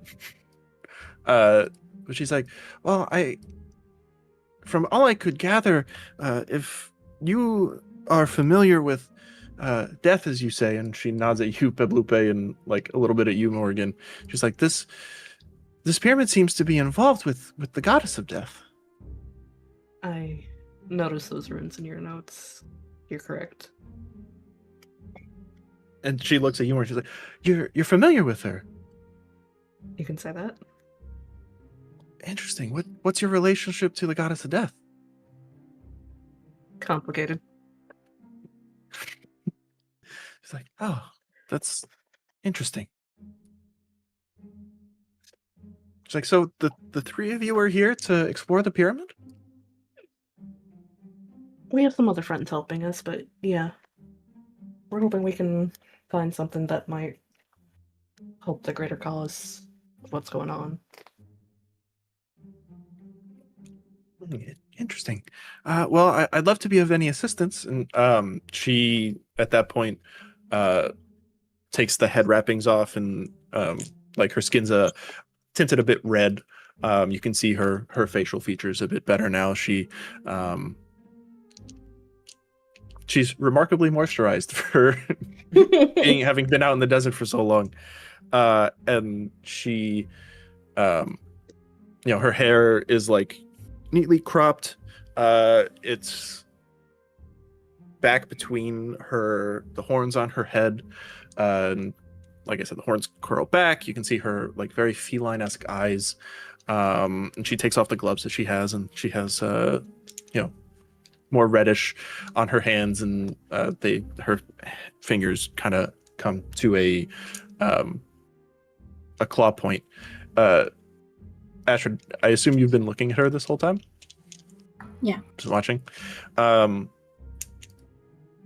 Yeah, when she takes her head wrappings off and everything, and you're watching her, it strikes you recognize her.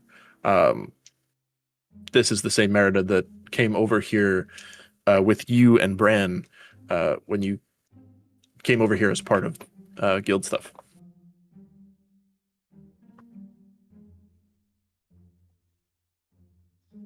I think Astrid's gonna step out of the shadows. Okay, so you step out of the shadows, and she's just bundling up the cloth wrapping she had on her head, and she puts it down and she turns back. She's like, well, if there's anything I could be of assist, and she looks beyond you and sees you. She's like, Astrid, is that you? Hello, Merida.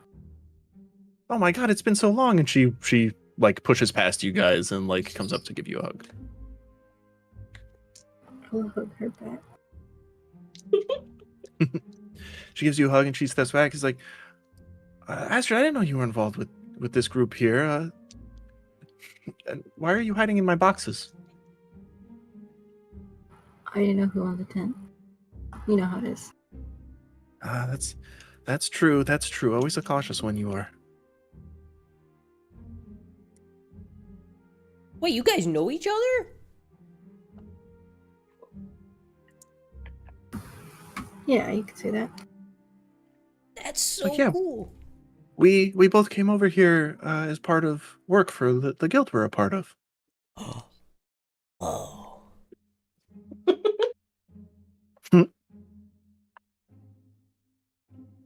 I can't hear you, okay. Wait, Astrid, you've been to the desert before? Not extensively. I guess her guild gets around. Yeah, you could say my guild has a lot of interests. We only ever get shipments from the desert. We've never sent anyone over. She looks like, well, I don't blame you. It's quite dangerous out here. We're trained for danger, thankfully, I think. Better than most guilds. She looks like, you could say that. See, guys, I wasn't crazy. Merida here probably could kill all of us. She's just like Astrid. She glanced over at you and just like has a small chuckle under her breath. No one's quite like Astrid.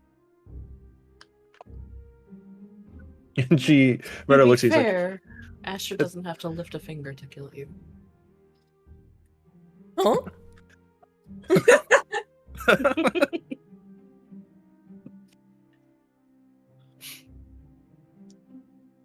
Morgan's just Lyra gonna just takes shrug. an extra step away from Astrid.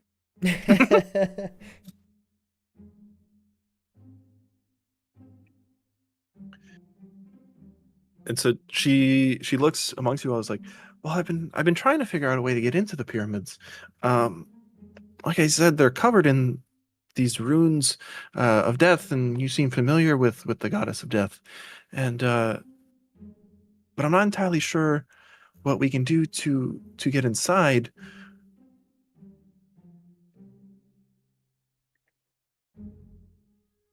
Was there a door? Theoretically, Have you tried smashing things? that's not how I operate. Fair enough. I can help with the smashing if you need any. You Like- show us where you found some of the rooms? Yeah, absolutely.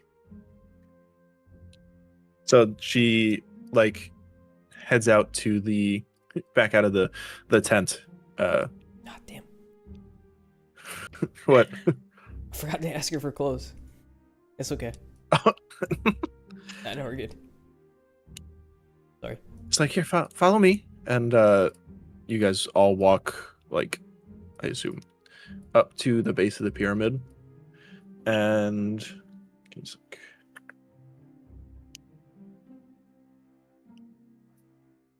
I know I had it in here somewhere.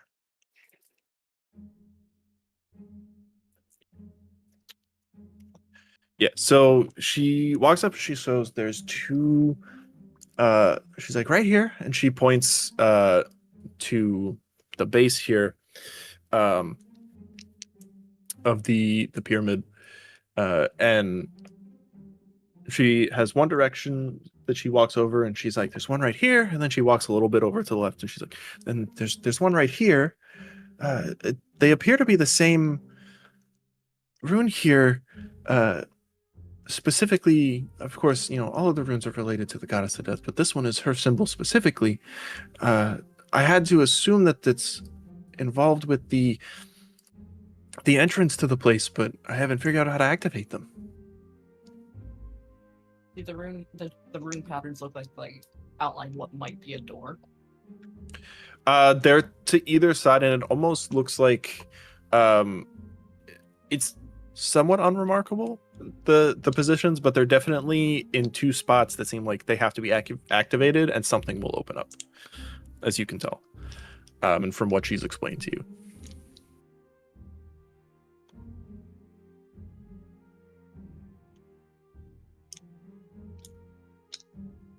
Morgan's gonna take a look at the runes better.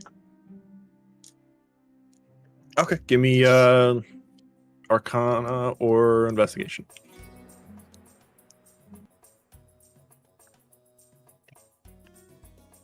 Oh, that's a 19 plus 8. For which he's doing, I guess it doesn't matter. But I mean, yeah.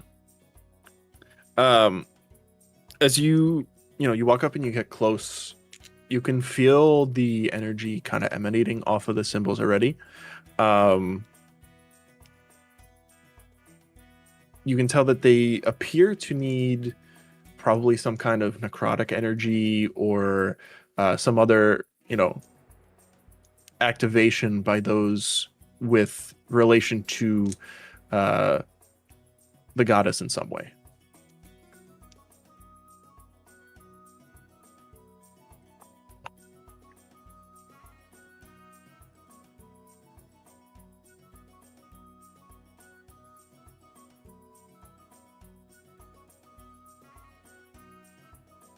Have you been able to get a read on what they meant?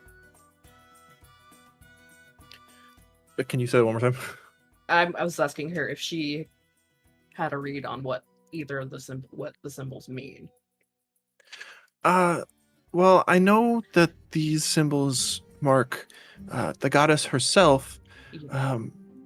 I know they need to be activated in some kind of way, but I haven't been able to do it, or maybe I just haven't had the tools or the right energy to do so. But everything I can glean off these is that it has to be either someone with some kind of connection to the goddess, or has been touched by death, or... At that, Morgan's gonna take a quick glance at Astrid.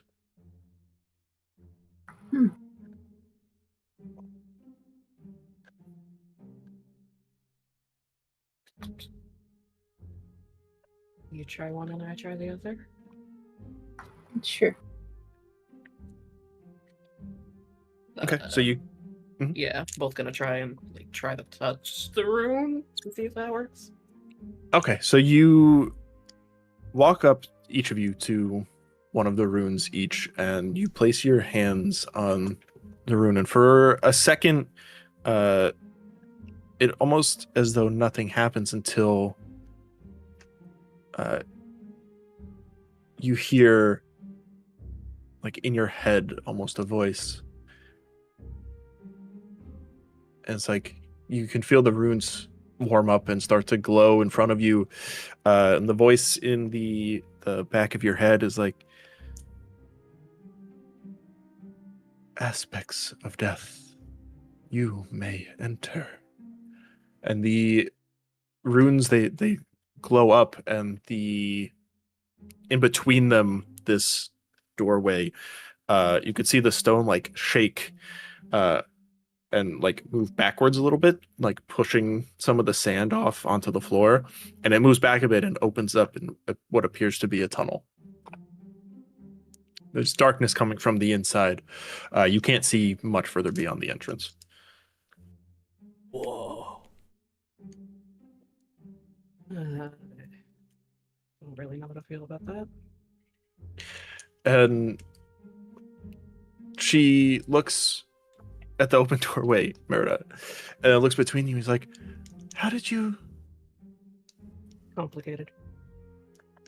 Complicated, This just yes. takes two. Perhaps, maybe that was my issue the whole time. I haven't had anyone here with me while I do this research. She's now really gripping her necklace. Mm-hmm.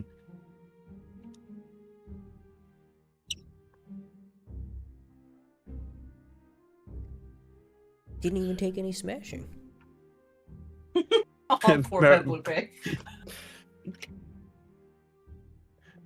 And Merida looks at Pebble. He's like, well, not everything can be solved with smashing. Hey, Who knows what's inside? It's dark, and dark things have scary things. Hey, I never said anything about what's inside the pyramid, but getting in didn't take any smashing. That's true.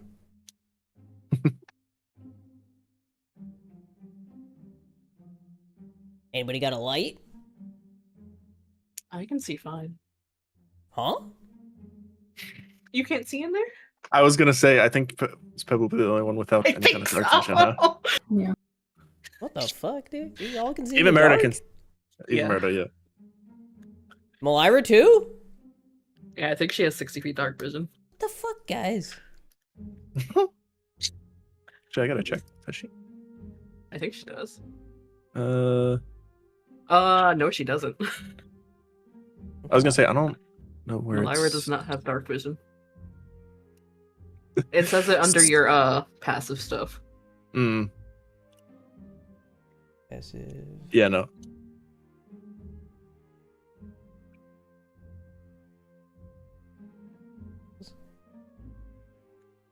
On the left side underneath your. Oh, proficiencies. Yeah, we're on where it says that your saving throws. Yeah. It will say it right under your passive stuff. Yeah, passive perception, investigation, insight, and then it would be right under there. If you don't see anything, then you don't have it. Blasphemy. Oh no. So you guys, Malira, you and Pablupe, you look in, and the tunnel is fairly dark. You can't see much beyond it. Morgan and Astrid seem to have no issues seeing into the pyramid itself. I didn't realize I was muted. I don't have night vision. Thought I No. did. No. I thought you would have too, but no. Yeah. I should have managed my spells. I think I have. Morgan's gonna produce 2 glowing purple orbs. And throw one in each in front of. I think normally I could do that. I just didn't put it as my cantrip. Ill prepared. Look, I have a jar of fireflies. Okay. Wait a sec, I got some fireflies too. Are yours dead? Are they alive? Oh yeah, they're dead. We were eating them. Merida kind of looks at you and just shakes her head and. Merida, stay with me. Morgan's got us covered with the light. And Merida looks. She's like, "Well, I can see in there just fine." Wait, I thought you said she couldn't. No, she can. It's just you and Malira. Oh. Merida, Morgan, and Astrid can all see within the pyramid. I still said what I said. She's like, I appreciate it, but I can see in there just fine. Well, stick with me. You don't have a weapon, do you? I got a couple of tricks up my sleeve. Okay, we'll get them ready. And you guys are gonna enter the pyramid? Yes. Okay. Switch. New map. We're going rapid fire on the map. You got 2 maps today. This is huge. I know, hold on.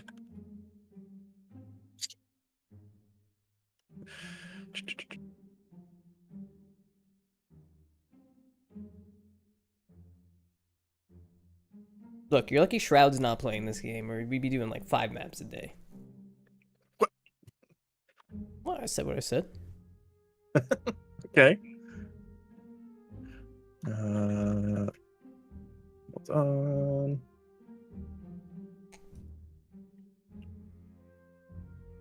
Here we go. Sorry, I had to get Merida. So you guys walk in to the first room of the pyramid here. What's big? Yeah. Yeah. So you guys walk into the first room of this pyramid here, and there's several sarcophagi that lay within this room here, and some appear to be broken. Others appear to be entirely untouched.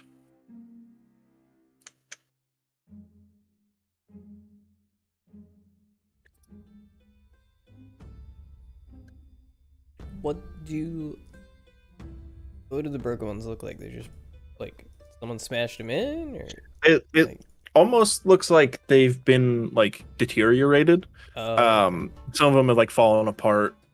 They don't appear to have anything inside them from the looks of it. It looks like they deteriorated, fallen apart, but the interiors of them are empty. Or what you can glean that would be the interior of them. Okay.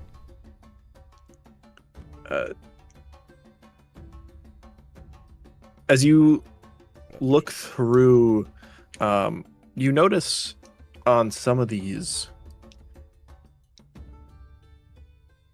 as you kind of walk around, and you hear Merida like point out, it's like, fascinating. Some of these are marked with the quill symbols.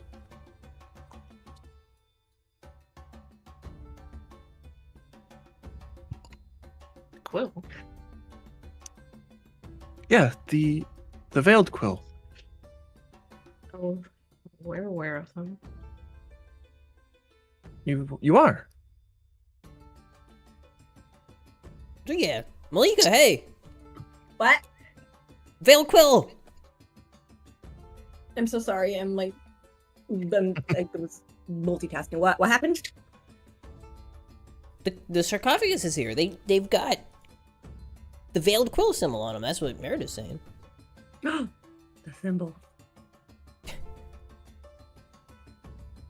Yeah, so she's looking at one, and it appears to be engraved, and she's reading it out to you guys. Like, yeah, this one appears to have been one of the members of the quill. I wasn't aware that any of them had been laid to rest here. This one appears to be marked by someone, Phaler Vane. Wait, that sounds awfully familiar. Nope.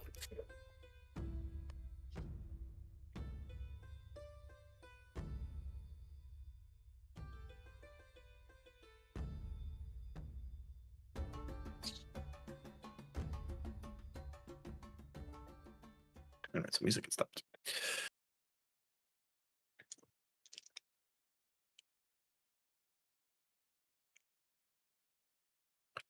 And she kind of walks around here and is like, oh, interesting. It appears on the end here there's some kind of keyhole. And she looks at you and she goes, you all wouldn't happen to have a key on you, would you? I don't think so. I see. Quite interesting. And she like walks away to walks past some of the other ones looking at the other markings. No, I'm just trying to. Phaler was the one who was writing stuff down that was thought to be like far-fetched ideas. Yeah. No, Phalor, that was fuck, what the hell was his name? You got me. Because I'm looking at the notes you have for us. The only Phaler coming up is one that has stuff written down. What do you mean? No, Phalor is the name of Malira's father. That's what I thought. Oh, okay. I saw her DM. I was like, yo.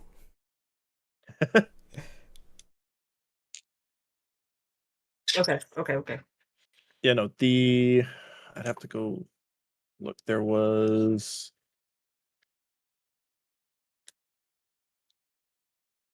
shit, man. Where's I know I had it in here. Like every one of my notes. Music also stubbed. Might have to refresh it. I did.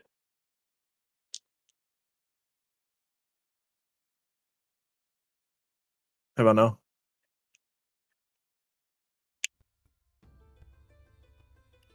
Nope. Oh yeah, I got it. Well, there it is. Okay.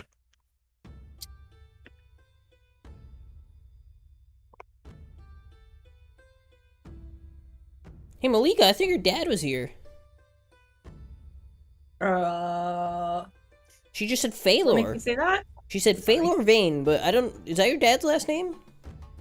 Yeah, that's my dad, Phalor. Vane? Baylor Quillheart's your dad. Vane Quillheart? is different last name. Oh shit. Oh god, I'm sorry. I'm so cooked right now. Give me a second. I was like multitasking, trying to fill out my prescription. Oh. Where am I? Oh, my dad's last name is Quillheart, not Vale, but it's the same first name. But I mean, it's not an uncommon name. I mean, to be in the Veiled Quill, though, like, come on. Yeah. Yeah. Lucius is the one you're thinking of. Lucius the Chronicler. Oh, okay, Otherwise okay, known as Lucius the Lunatic. Yeah. I mean, it is awfully coincidental. She says there's a keyhole at the end. You don't have any keys, right? I don't know. Let me check my bag, which has a fuck ton of shit in it. So hard to say. Do I have any kind of key on me that would?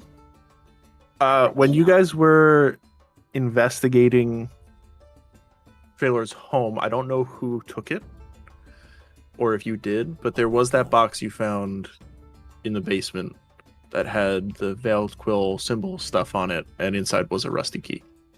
Oh, I would I think we took it. I don't. Yeah, know. but I would assume Malira has it because it's part of her father's personal stuff. Yeah.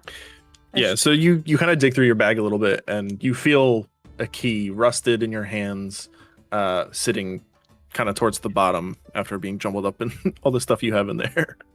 Yeah, it's yeah. You do have a key. Well, you got your guess bag. I forgot that we found all this stuff at my dad's house.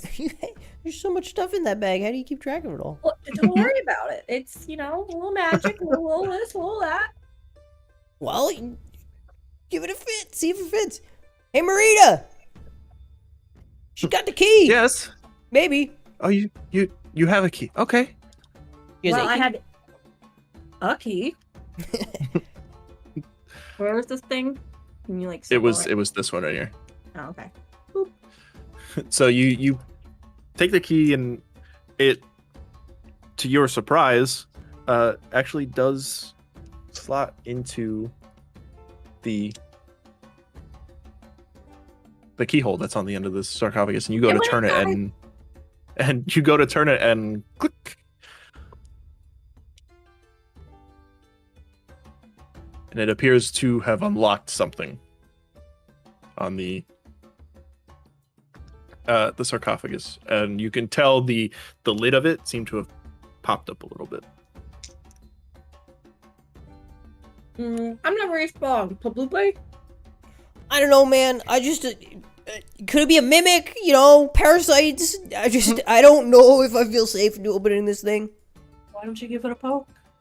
Good point. Pull out my axe. I poke the sarcophagus with my axe. Nothing happens. What do you think, guys? You think it's safe?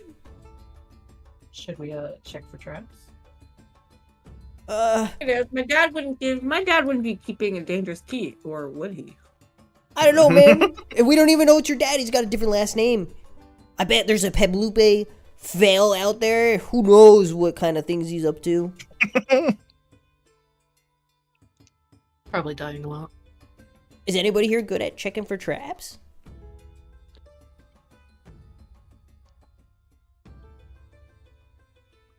I mean, I could try. Give me investigation checks. I'm looking right now. I don't see any. Give me investigation check. Okay. Isn't that's not like a... I thought that was like a skill. Not technically. Sleight of hand? No. No, I guess not. Investigation. If you're looking for traps, it's investigation. I got a 4. Oh, I got... I will also roll because I'm peeping over his shoulder. The fact that I can hear you counting. I got 22. I rolled. Ooh, shit! I rolled 19. 22. Did you say I rolled 32? 19, I don't even know what 22. Oh. I have a +8 to my investigation. Holy shit. I have a +3, so I'm at 19, 20, 21, 20, 22. Oh my goodness.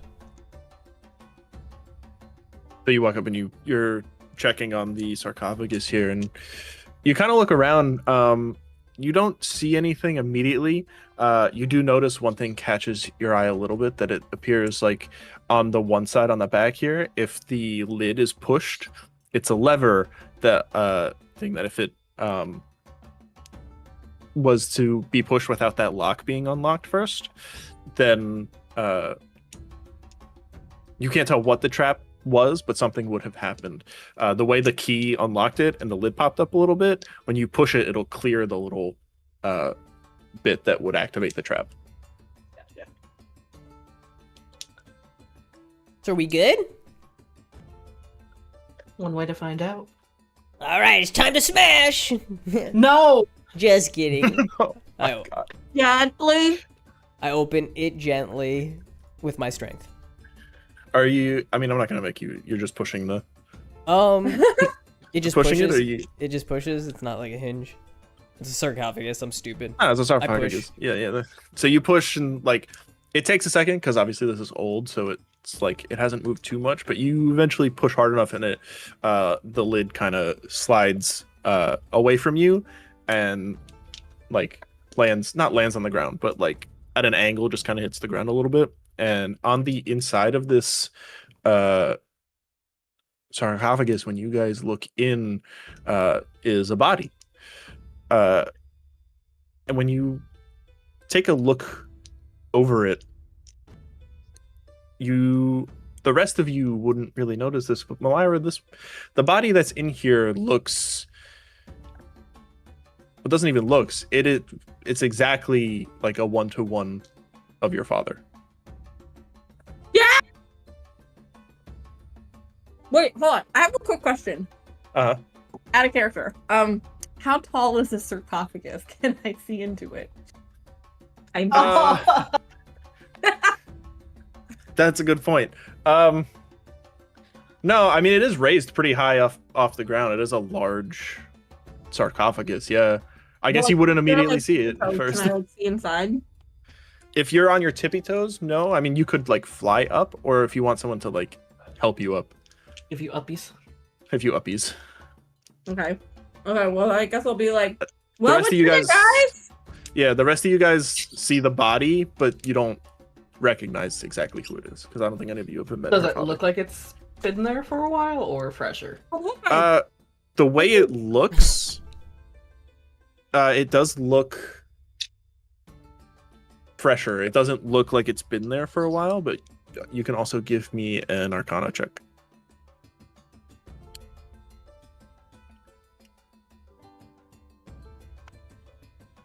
$24. 24. Mm-hmm. There appears to be something funky going on with this. That it's almost illusory in nature, but from what you can tell, it's a very, very good illusion spell. All right, Malika's wanting up. Hey, lift me up. Yeah, it's just a dead guy. Here, Malika, I'll pick you up. I pick her So up by the waist. Pelupe, Yeah. Pelupe lifts you up, Malira, and you look in. Before Morgan can tell you the nature of any of this or anything else, you see your father basically in this coffin, in this sarcophagus. Holy shit. Dad? Oh my god, I think it's my dad! I don't think it is. Papupe, give me your axe! What? Hold on. Grab the axe off his back. Hold on. There's some sort of illusion magic at work. Oh? Morgan's gonna reach down. What happens when she goes near, when her hand goes near the body?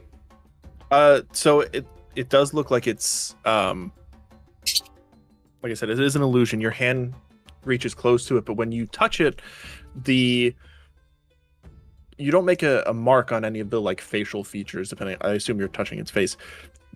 Its facial features, it feels smooth, almost like a puppet, like an unremarkable, undetailed, mannequined kind of puppet. Well, what is it? Is it him? But I can tell it's not human, yeah? No, it's an inanimate object, yeah. not a human. Well, yeah, it's an elf. Is it him? Is it him? It's not a living being. Well, Oh. well, if it was my father and he was dead, he wouldn't be a living being, would he? No. Well, Look at- fair. But it's almost like a doll. So it's not him? Oh my god, thank God. Should I still poke it with the axe? I mean, that's your call. Malia, you can't hold my axe. It would The crush axe you. is probably bigger than her. Not. I was gonna say. Here, you can have this one. And I pull a little axe out of my pocket. Wait. Why can't? No, I want to try to. I Oh, it's a can totally mace. pull your Sorry. axe. I pull out my mace. Not Okay. much smaller. Malira tries to yank his axe. Can she pick it up? Give me a strength check. Okay. Oh shit! Oh shit! Oh shit! Hold on, wait. Oh my god. I rolled a 16, but I don't know what my strength modifier is. I mean, It's 0. Okay. I surprisingly roll a 16. so it's a heavy, like, it's a heavy axe. Like, the way Pablupe swings it around and like uses it makes it not seem as heavy as it is, but it is very heavy. While you can't exactly lift it really all that high, you can like move it. You can like almost drag it along the ground and like get it to move places, but to lift it over your head, I wouldn't say you're able to. Damn. Okay.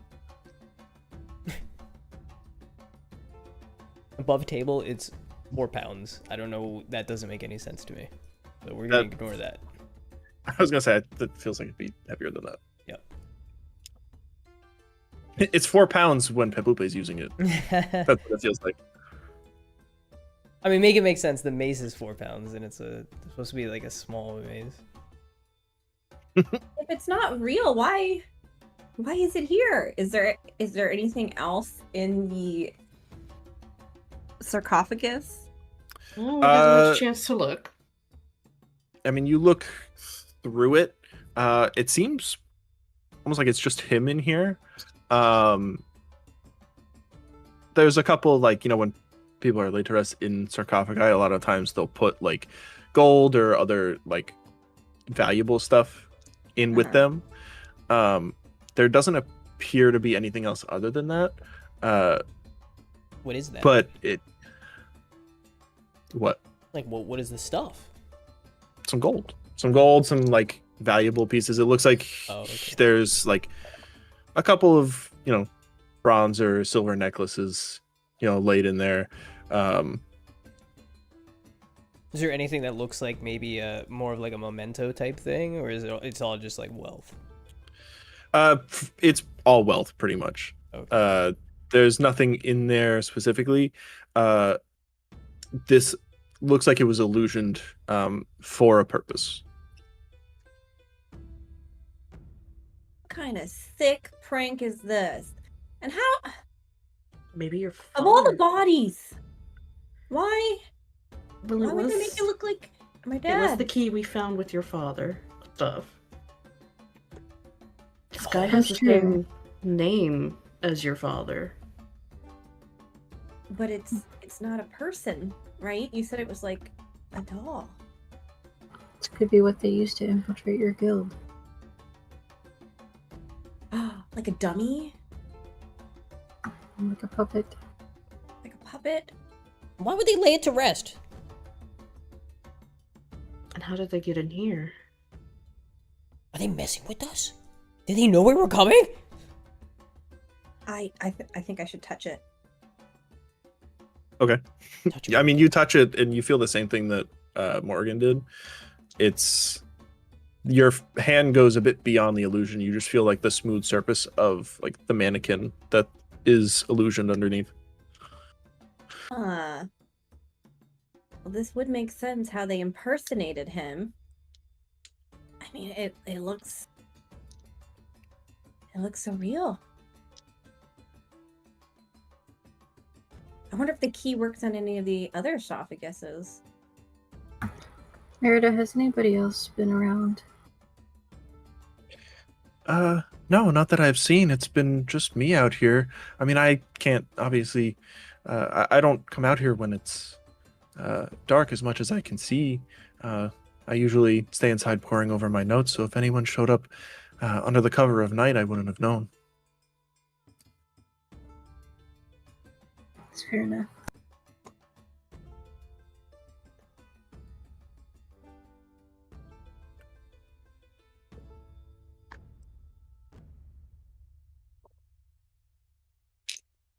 Morgan's gonna look at the sarcophagus next to it. Mhm. Is there a name or another keyhole associated? Looking over it, you notice a name, Magda Ironscript. This sarcophagus also appears to have the veiled quill on it. On this end that you can see, there's no keyhole. Okay. And that name doesn't come up in any of the notes we've read? No. Okay. There's just another Quill member here. No key. How about traps?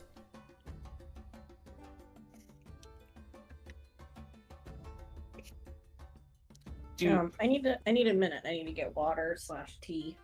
Okay. Yeah, go ahead. Just like a minute. I'm gonna do that too, actually. You may continue. I can hear you from the kitchen. What? I'll be right back as well. Just take a little break. Yeah, take a 5. Get some water. Get something to drink or a snack if you guys want.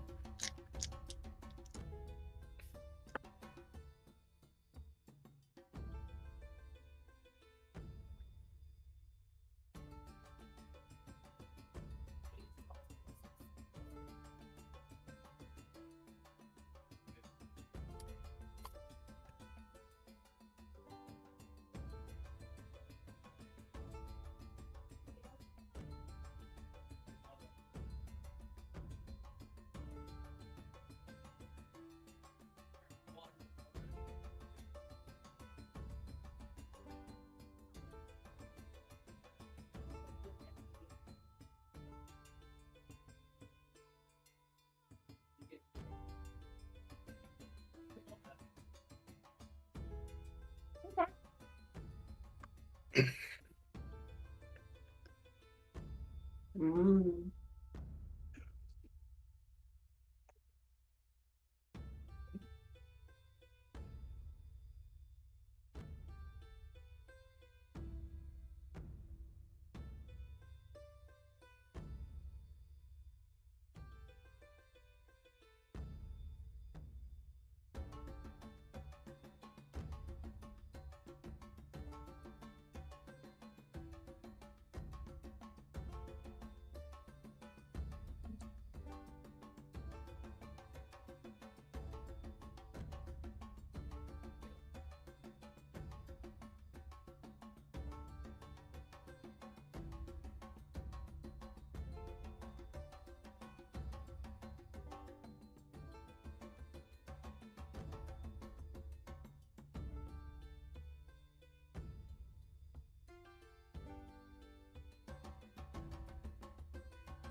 I'm back, but Pert's in the kitchen getting bread and dipping oil.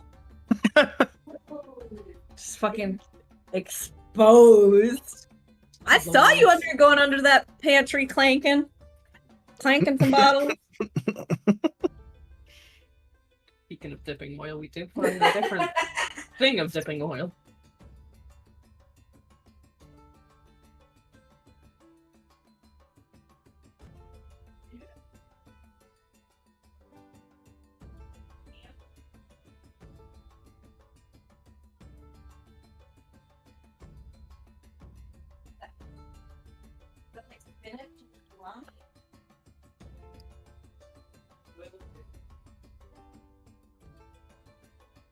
Very bippity boppity boopity of you.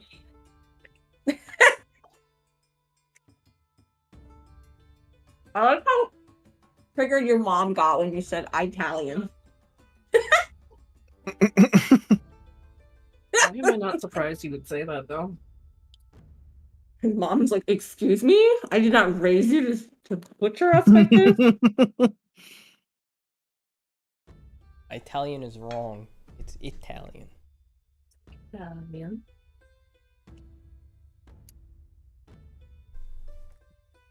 I have returned. Welcome back. Hey.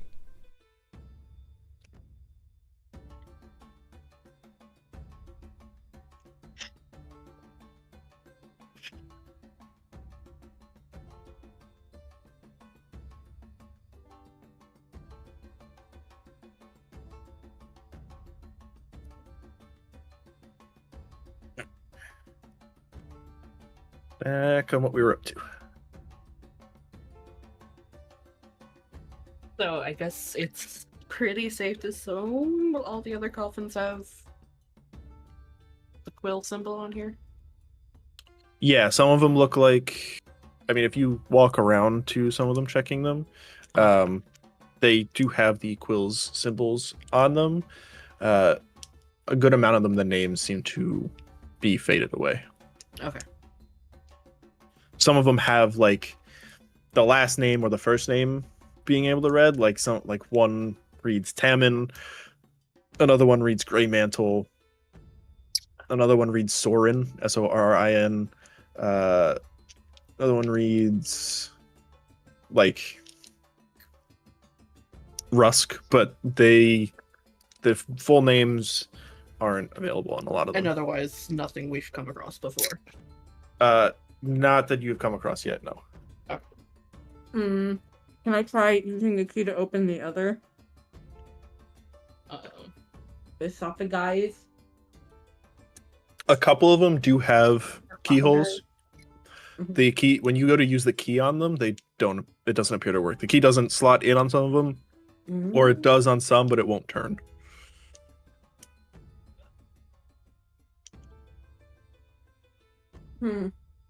Looks like the keys are specific to the dummy.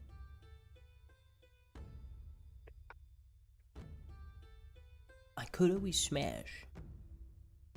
I don't recommend that. I mean, I don't think it's necessary, but I'm just putting it out there. I'm saying it could end bad if you do. Okay, The one well, we did open was rigged if we didn't open it correctly. So there could be a trap if we tried to manually pry it open. I'm willing to bet, yeah.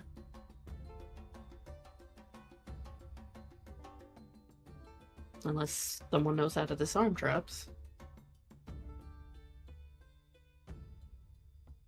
Oh shit. That's something Holy. I feel like that's something my character should probably learn, being, an artificer. I guess I make things rather than disarm them, though.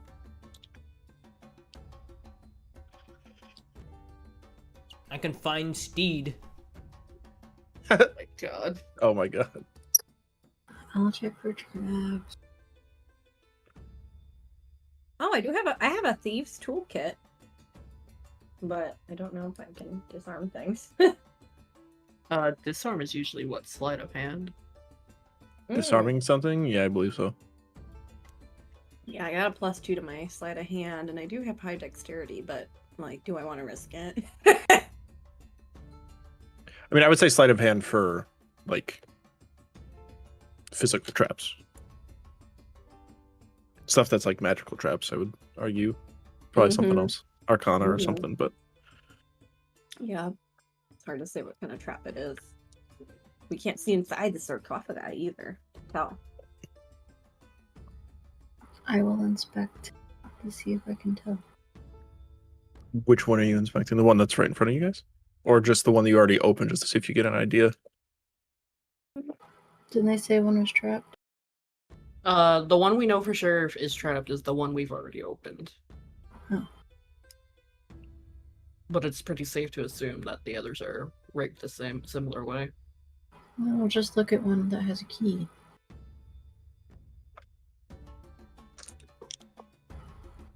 Yeah, I mean, I guess give me an investigation check.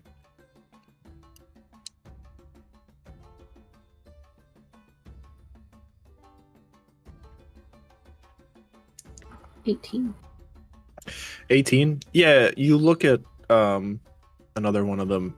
It appears to have the same kind of lever system that the one you already opened has. Investigating the bottom of it appears there's like I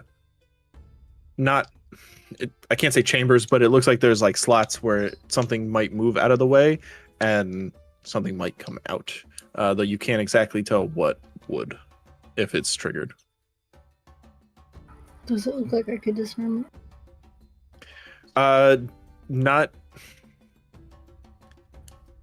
without spending a considerable amount of time on it. They seem to be set up fairly well to ensure that you can only, unless you want to expend a copious amount of time working on it, the easiest way to get into them is with the keys for that particular sarcophagus. I'll just say it would be more worth our time to find the keys. Then I guess we should go further than this room.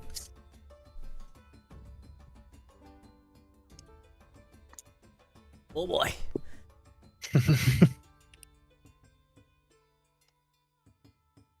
Dead people magic in room number 1.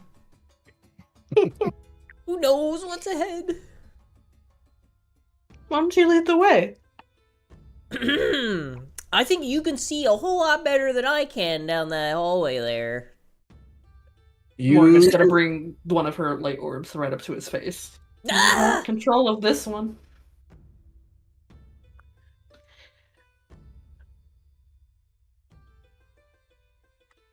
That is a hallway. Oh my. That is all right.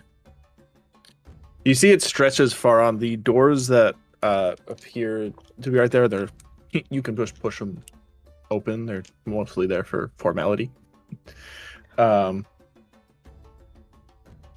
yeah, down this hall. If you guys want, can someone give me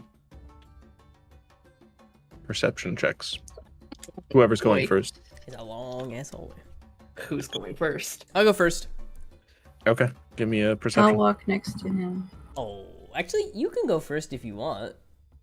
Yeah, I'll go first. Yeah.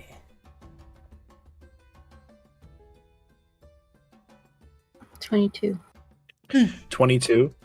Yeah, as you step into the hall, it's almost like the surrounding area almost goes very silent. There's not a lot of sound as you step through the halls. Step through the doorway into the hall. At your feet, you notice all along the ground, partially obscured by some of the dust and stuff that's crumbled off the walls and stuff, is runes of some kind. Runes and glyphs on the floor.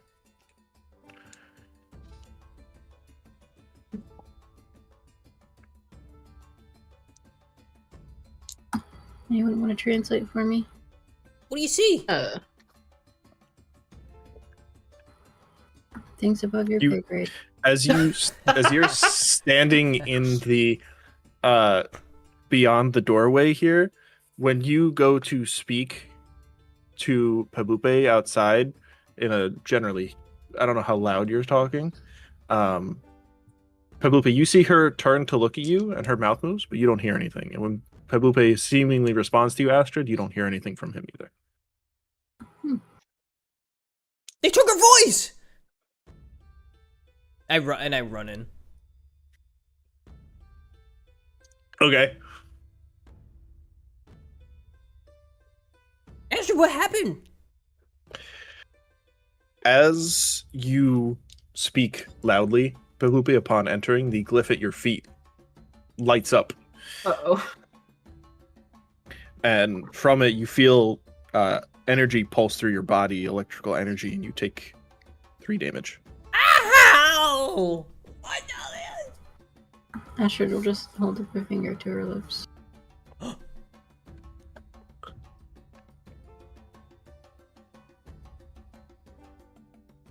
They see me get shocked from the other side? You guys don't know exactly what it happened or how he triggered it, but you saw Pabupe run in beyond the silence barrier that appears to be there.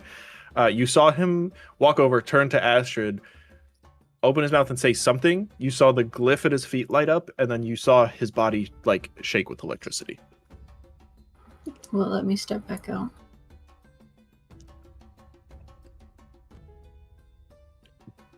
Yeah, you can pass freely between the. There's glyphs all through the hallway. If you're loud, you get shocked, I guess. I don't think it was because I just stepped on it. Wait, is she standing on? No, I'm she walked past back. the barrier, so I can't even. She walked back out. No, I'm asking. Oh, sorry, I was asking Salt about the. About. Well, never mind then, because I wouldn't have heard her. Never mind. No, yeah, you didn't hear her. Whatever she said when she stepped out. I got you.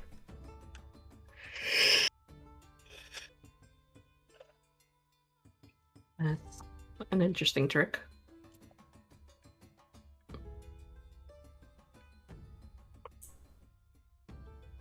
Morgan's gonna step through. Mhm. Is it every tile, or are they scattered? From what No, you can it's see. from what you can see, it's on every tile that you can step onto. Jeez. Wait, what happened? I'm sorry, I was spaced out. Hurt stepped in a trap and got injured? LOL. Pert walked in, or Pabube walked in. You saw him turn to Astrid. It appears he said something, and then the glyph at his feet lit up and shocked him. Not funny. I got hurt. I now have Oh, 10 you're hit fine. points. You're alive, aren't you? How do you have only You shouldn't have 10. You had a long rest. Oh, I did? Oh, okay. I was gonna say, how the hell do you only have 10? Oh, I forgot we long. Yeah. Oh my god.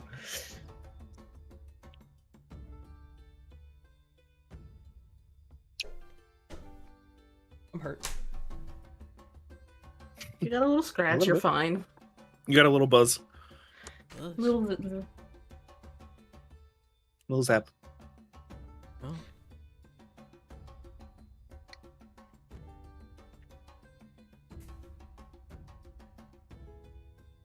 Oh. Does it look like there's a way to possibly make the runes go away? Make them null? Give me Arcana check. Okay. Oh, you just keep quiet.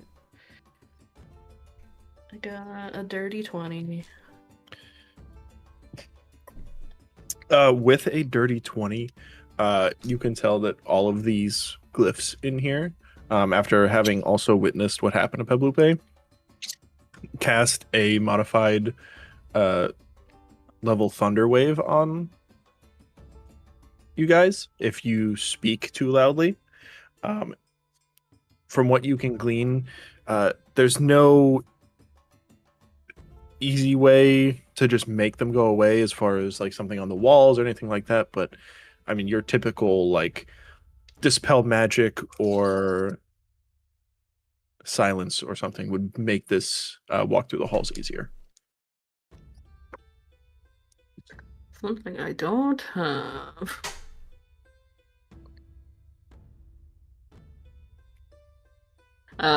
Morgan's gonna step out and try to get everyone out. Did you like do something that indicated that? Yeah, I'm like Okay. motioning at you. Yeah, because it's not like the doors are open; you can see each other. Yeah. When you you can pass through the doorway freely. I guess there's no way to really get rid of those. I mean, do we know if it? I mean, you guys stepped on him and we didn't get hurt. Why don't we just keep quiet? That was gonna be my suggestion. Keep it quiet. No more than a whisper. All right, maybe I should stay out here. No, you shouldn't. Okay. Just keep things at a very low whisper. Okay. Like this? I guess we'll find out. Okay. I'll try it.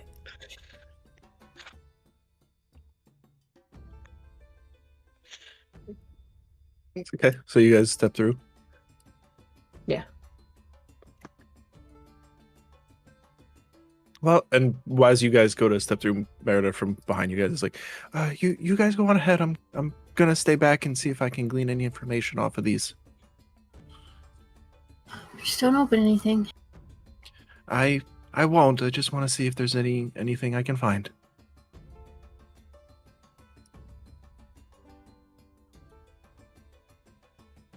So you guys step through. The silence hits you guys again. The quiet of the halls. Mm.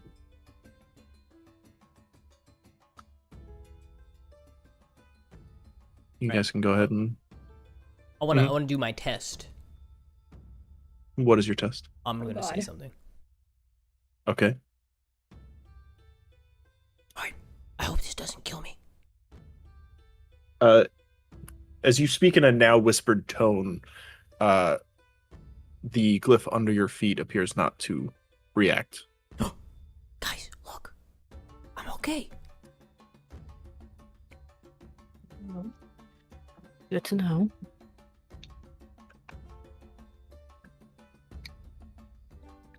So we're gonna keep on walking.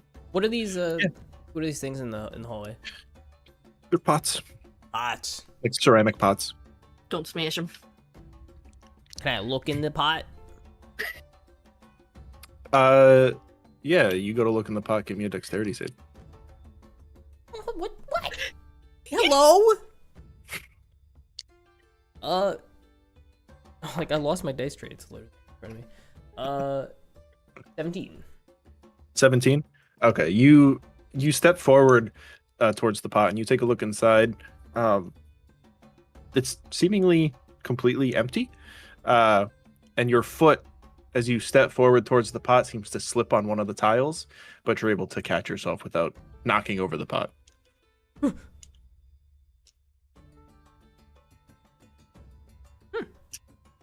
Alright, where to?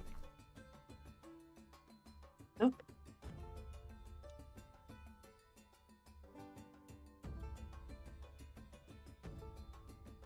You guys walking forward? Yeah.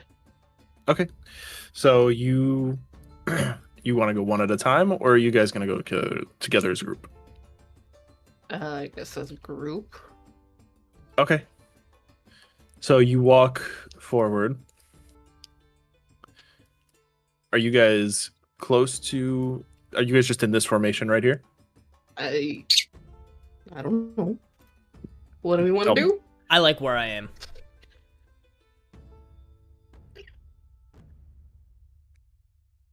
Why don't you guys give me some stealth checks?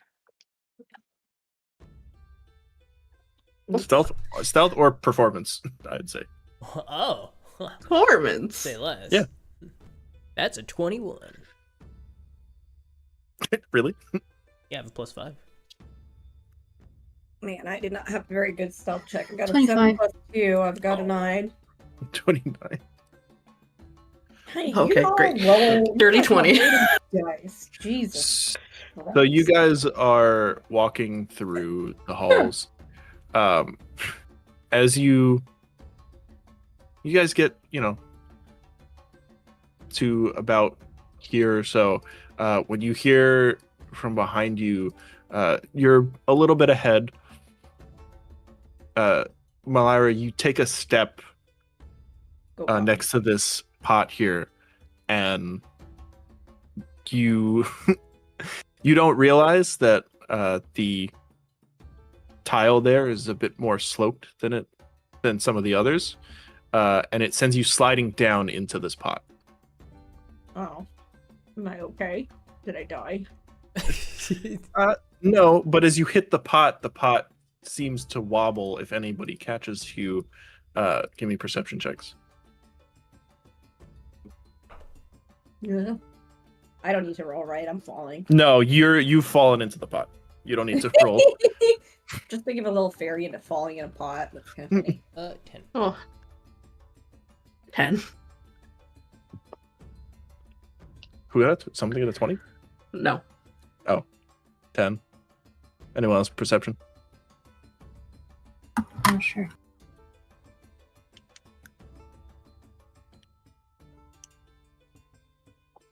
$19. 19.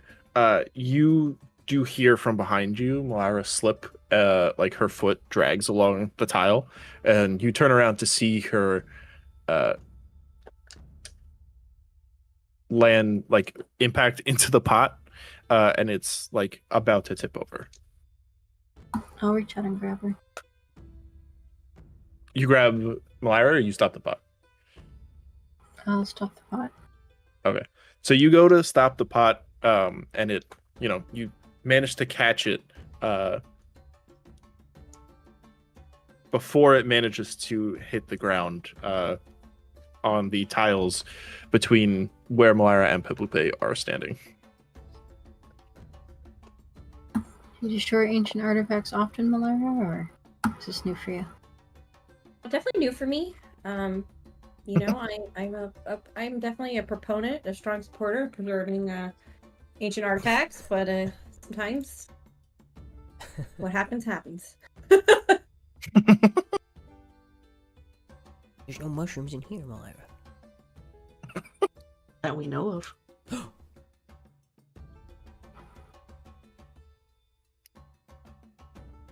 Yeah. So as you keep walking, it appears there's a tunnel that goes down to the side. There's doors you can see at the end, but you're not sure where this side tunnel may go. What do you think, guys? That way? Is this one of those moments where I go, should we split up? No. Oh, damn. Yeah, and this side tunnel appears to be not as wide as the one you're currently in. Morgan's gonna send a dancing light for the people who can't see down to the end of the. Okay. Yeah, you see the light like float down this way past the pots here, and it appears there's like a skeleton in the corner. Oh my. I don't want to die here. Trying the dancing light.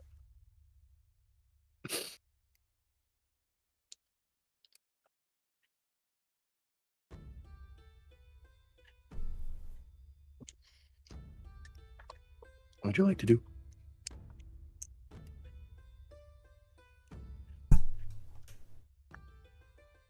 Why don't you go poke it, Peplupe? What? Skeleton? Yeah. What the hell? Okay. Can I, does this hallway look any different than the hallway we were just in? No. It's just smaller. Functionally, it looks similar. It's thinner, but it's the same, runes on the floor, some pots along the walls. I'm gonna carefully trudge forward in this this hallway, dodging the vases. Okay. So you walk over. Uh-huh. Can I get to the skeleton? Yeah, you get to the skeleton. I'm at the skeleton. Okay. You notice that the hallway seems to stretch down, and you're at the skeleton. I can't see very far, but I see There's a little bit. There's a more. light near you.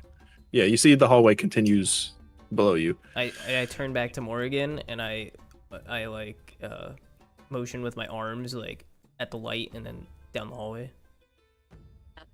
Push it as far as I can go.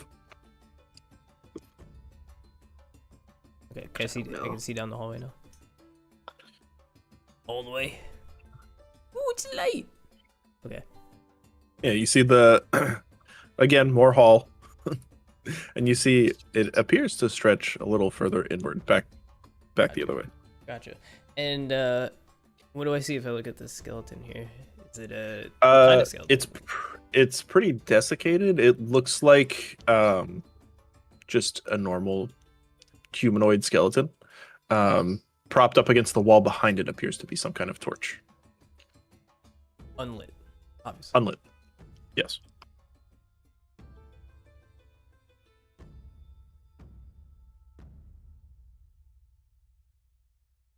Skeleton and there's a torch. And then a hallway. What do I see about the torch here? It's a standard torch. It's unlit, but it's what a torch would look like. Okay. I pull out my axe and I poke the torch. Okay. How hard do you poke the torch? Just enough to make sure it's like not a mimic or something. Yeah, you poke the torch, and I mean it shifts. Mhm. As you bump it, though, you appear to dislodge it from its like standing position where it was like leaned up against the wall, Oh. and it appears to be sliding over and about to fall on the floor. I catch it with my axe. Okay. Or I try to. Give me a dex save.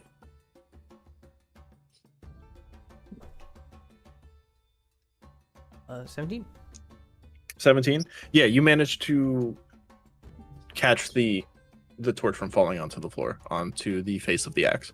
All right, I write it back up, and then I'm gonna poke the skeleton as requested by Morgan. With my with my axe. Yeah, you poke the skeleton, and like the bones, they kind of like fall apart. The skeleton like seemingly was in. The skeleton was like kind of seemingly intact, and you poke it, and then it just goes like kind of dry bones, you know. I turn. No, I like turn, dry. Yeah. Yeah, I turn back to Morgan, and I give her like the finger across the neck, like dead skeleton, I guess. Morgan's just gonna whisper for now. All right. I motion towards the group, and I kind of just say like the hallway goes this way, you know. I'm like turn my hand sideways and point. And I'm guessing and I do like the come here like motion. Does anybody want to come? I guess is what I'm trying to. Yeah, I guess we'll follow. I'm joining. Excellent. Okay. Everybody's coming. Hell yeah! Come on, guys. He's very dead. Who's very dead? That guy right there. And I point at the skeleton. God. Or what's left of it. Or what's left of it now? That's a pile of bones. Oh. All right. Come on. So you walk to the troops. end. Yeah. Yeah. You guys head down, carefully avoiding the pots and all that fun stuff. You get to the end. You can see, I assume you pull or push the dancing light further. So you send the dancing light down this extra little hallway here, and there's just a chest sitting there with seemingly gold sitting out in front of it. Guys, Gargle Paplupe, this is the moment you've been waiting for. Be a mimic. oh my! Wait, mimics are chests too? Yeah. They're And anything. what's the they're best red. way to like get people? Treasure, right? You saw it in the book, remember? Oh yeah, that's right. What the fuck was that square?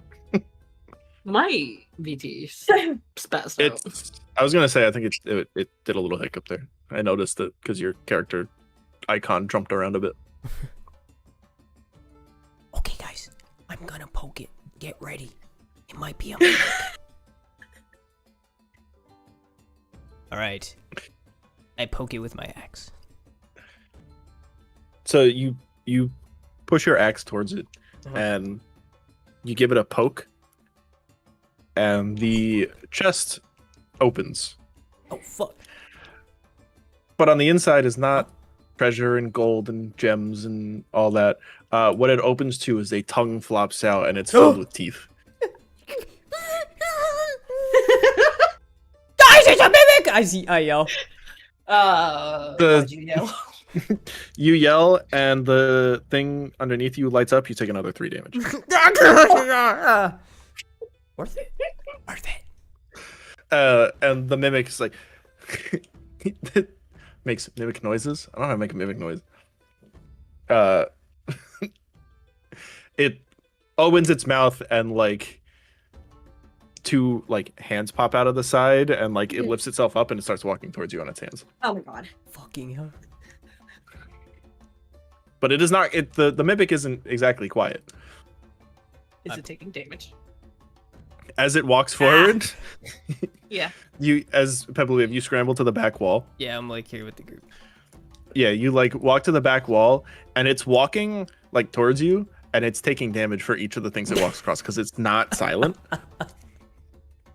So it walks across 3 to try and get to you, and you watch as it gets lit up with electricity and takes. Well, I mean, you guys can't tell how much damage it takes, but it looks like it gets pretty hurt. And I'll tell you, it took 14 damage off the the runes as it like got close to you. And it's quiet now, or No, it's still making noise. Okay. Like it activated the runes, it gets close to you. And I don't know if you guys want to try and fight it in the hallway or just guys, run! Run!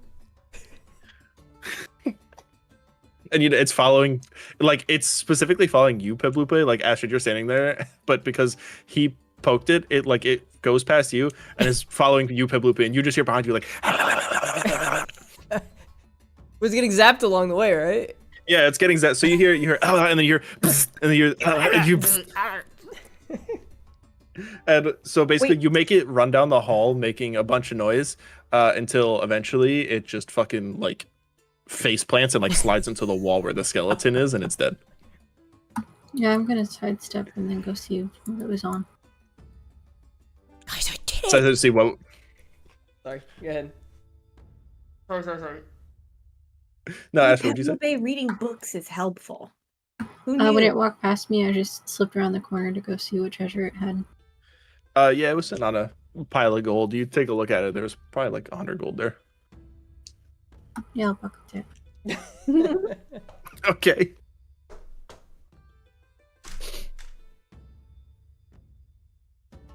Guys, I did it! I killed the mimic! The floor killed the mimic. You ran away. Hey, look, tactical retreat. What? You can I like look in the mimic? Does it have things inside it? I mean, you look into it. It's fleshier than the inside of a chest would ever need to be. You do notice in like the very back as you like stick your body into this mimic. It is dead. But yeah, at like the back of the mouth, there seems to be this like little glowing gem. I shove my arm in there and grab it, pull it out. Hold it above my as you- head like Link in... Oh, sorry, go ahead. And all of you hear in the background somewhere. Dun, dun, dun, dun, dun.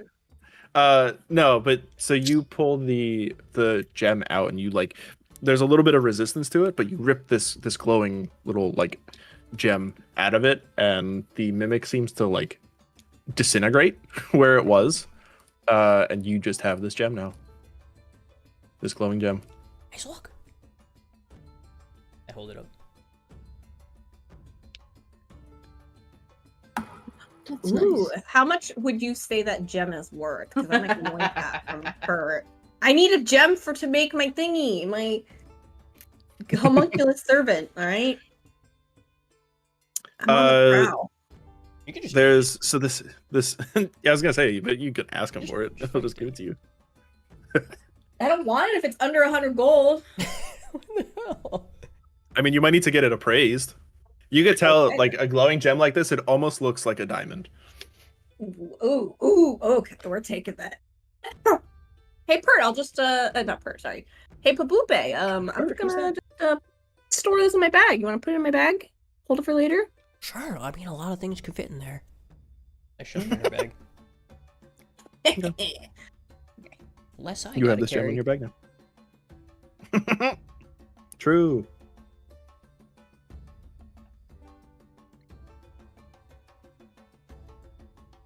Okay, so you guys exit this little hallway here Oh. and head up towards the other set of doors. Guys, I am not standing in front anymore. That was awful. So you're gonna let the women stand up front? I mean, look, she stepped up there. She's more than capable. What does being a woman or a man have to do with this? Oh, Peblupe.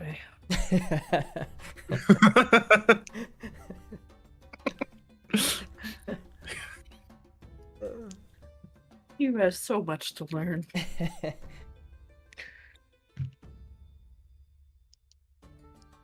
Look, back in the swamp. So you guys continue up and you get to the doors. tools, man. Silently. And you push the doors open. And you walk into the next room. As you walk into the next room, the sound seems to return to you guys. And you walk in, and in this room it's a lot bigger than you guys would have expected it to be.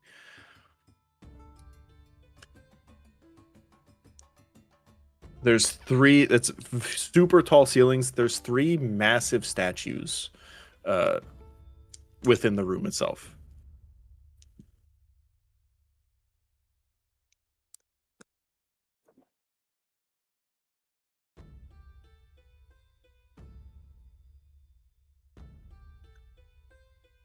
Whoa. Yeah. At the feet of each statue, there's no more sarcophagi. Some of them are busted. There's some busted pots. There appears to be a bit of gold just kind of strewn upon the ground. Each of the statues, as you look, depending on where you walk up to, Morgan, the one you walk up to, at the foot of the statue appears to be this stone plate almost. It looks like it could be pressed inwards, and written above it appears to be the word mercy.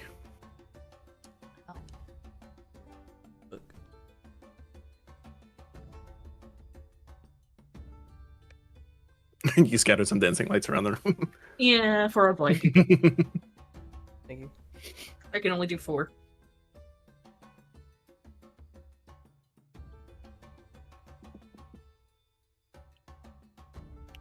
What else would you guys like to check out on there? I don't know if you communicate this with anyone else, the stuff about that particular statue that you're in front of.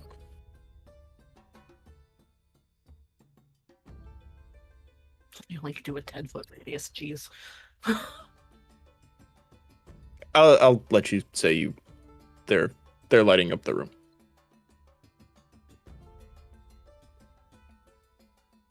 I'll go check this one out. You walk up to that one. That one also appears to have a stone plate at the foot of it, and that one reads balance. What did mine say? Mercy. Balance? Mercy, okay. So Mhm. mercy and balance. Someone want to look at the other one?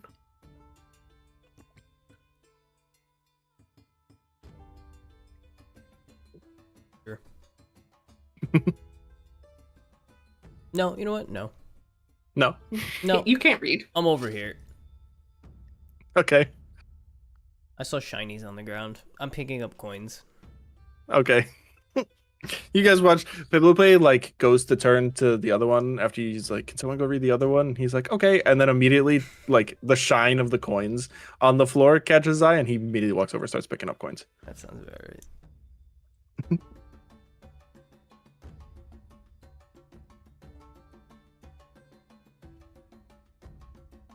You walk over to that one. Yeah.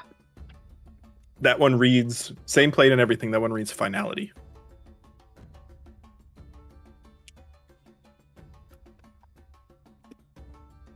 Are there any other markings and whatnot that suggest like what these are associated with?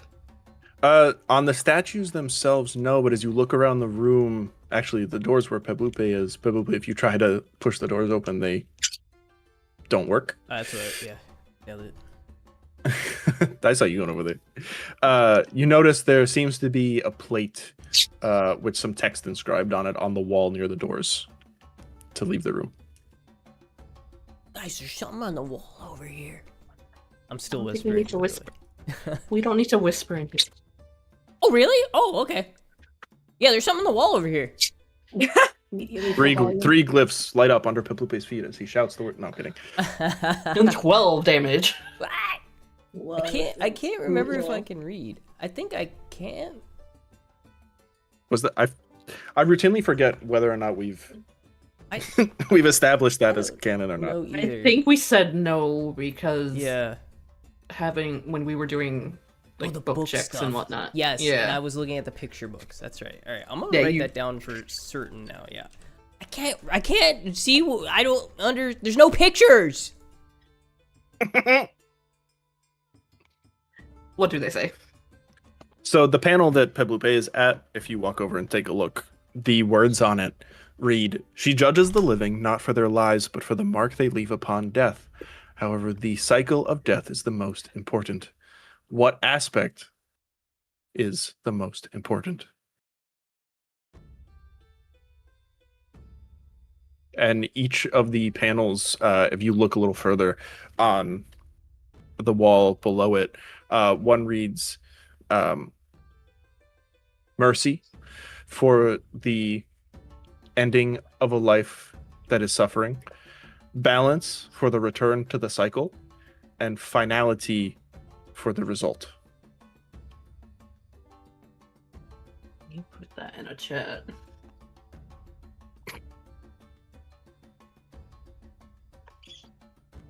Let me put it in here.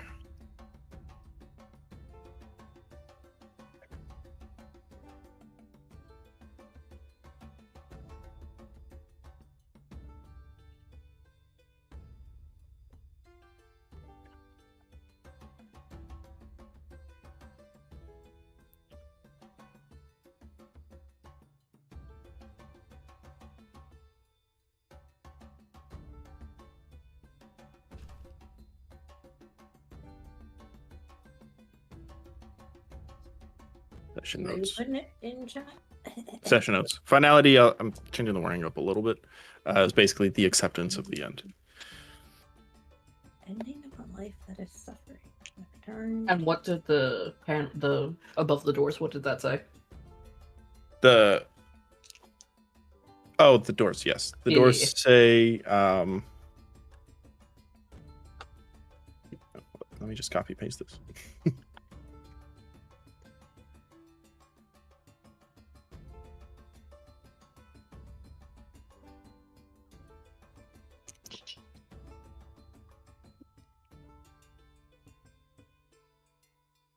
And I'll give you.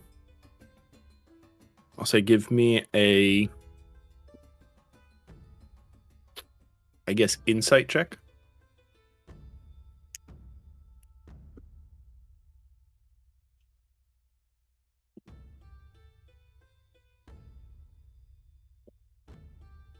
Do I also 19. roll or just If you'd like to. I had well, 19. rolled a 13. 19. And then my insight modifier 4. I rolled a 17.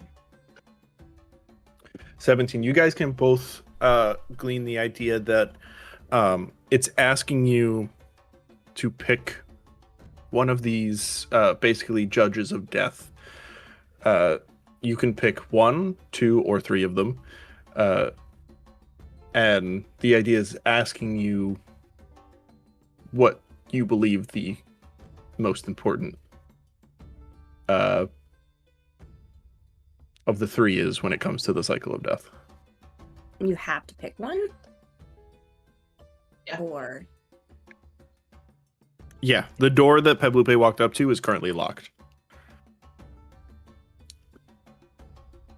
Would I have any insight, knowing what I know about the goddess of death, that could hint? Knowing what you know about the goddess of death, specifically for you, you know that she's not so much about mercy, but keeping true to the cycle itself, and people accepting death for what it is rather than trying to fight it. Guys, I would go with balance. That's the way Me we too. treat it back in the swamp. mm-hmm. I feel like balance makes sense too because it includes everything. It's about the whole cycle. There's something we say Yeah. every time somebody dies in the swamp. And we're putting them to rest.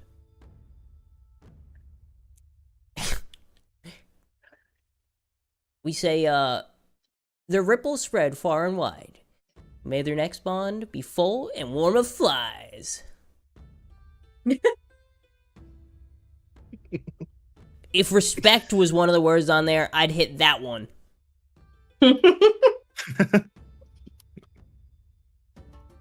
Do we hit I'm it not on? familiar with death as Morrigan here. She seems to know a lot of things. Oh. Yeah, Morgan, I feel like you might know a little bit more. Seeing what you did with the king back there. That has nothing to do with this. Really? Yep.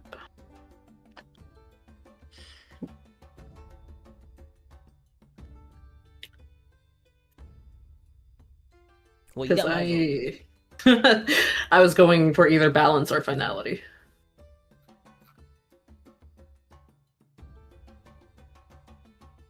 I'm gonna send you a message, by the way.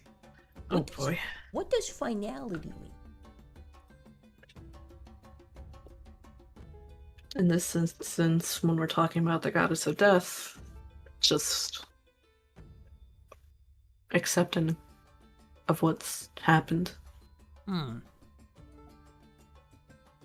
but death isn't just about acceptance, it's a cycle. There can't be death. Like, from death comes life. From life comes to death. She does prefer to keep things balanced. I feel like, I mean, you seem to be practicing some dark arts and some necromancy. Isn't there always a cost for something? Like, the scales have to be balanced in order to do something. You have to, if you want to raise the dead, there's always a cost to it. Above table. So far, she hasn't done anything to hint at what she does. Oh, fuck, my bad. Gotcha. Yeah, above table, she has not done anything. Unless you were paying attention to what was happening with the fight with the skeleton and Plablupe. I You know, see. yeah. I retract my statement. She's been keeping it at a minimal. Yeah. Because, like, just by the looks, she looks like she could have been a cleric.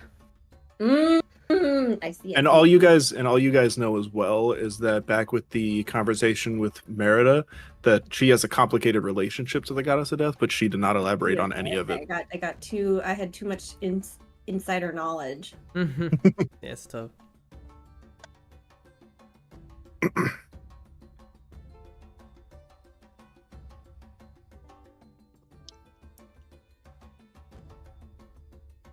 I think I'm with you guys and agree with balance. Yeah, And right. she's also, like, in the back of her head thinking of what the fuck happened to Astrid. Astrid's falling asleep. Astrid, you can't fall asleep. We're in a pyramid. I'm kidding. When was the last time you ate, Astrid? Before we got on the ship. Maybe she's hungry. She's got the hungry sleepies.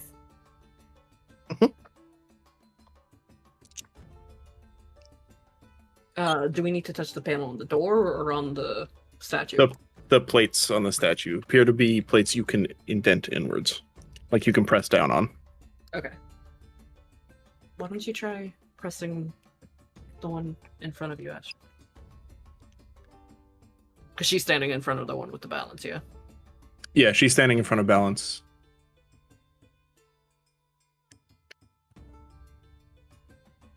Okay.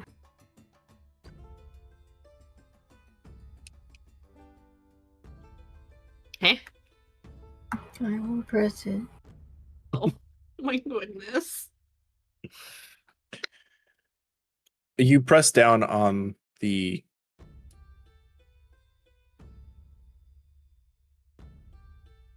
plate that's at the foot of this large statue, and as you fully indent it in, you hear Morgan probably behind you guys watching her do this. You hear the doors click and they swing open. Go. And I think that's what we'll end for today. As you look into another darkened hallway, further and further into the pyramid itself.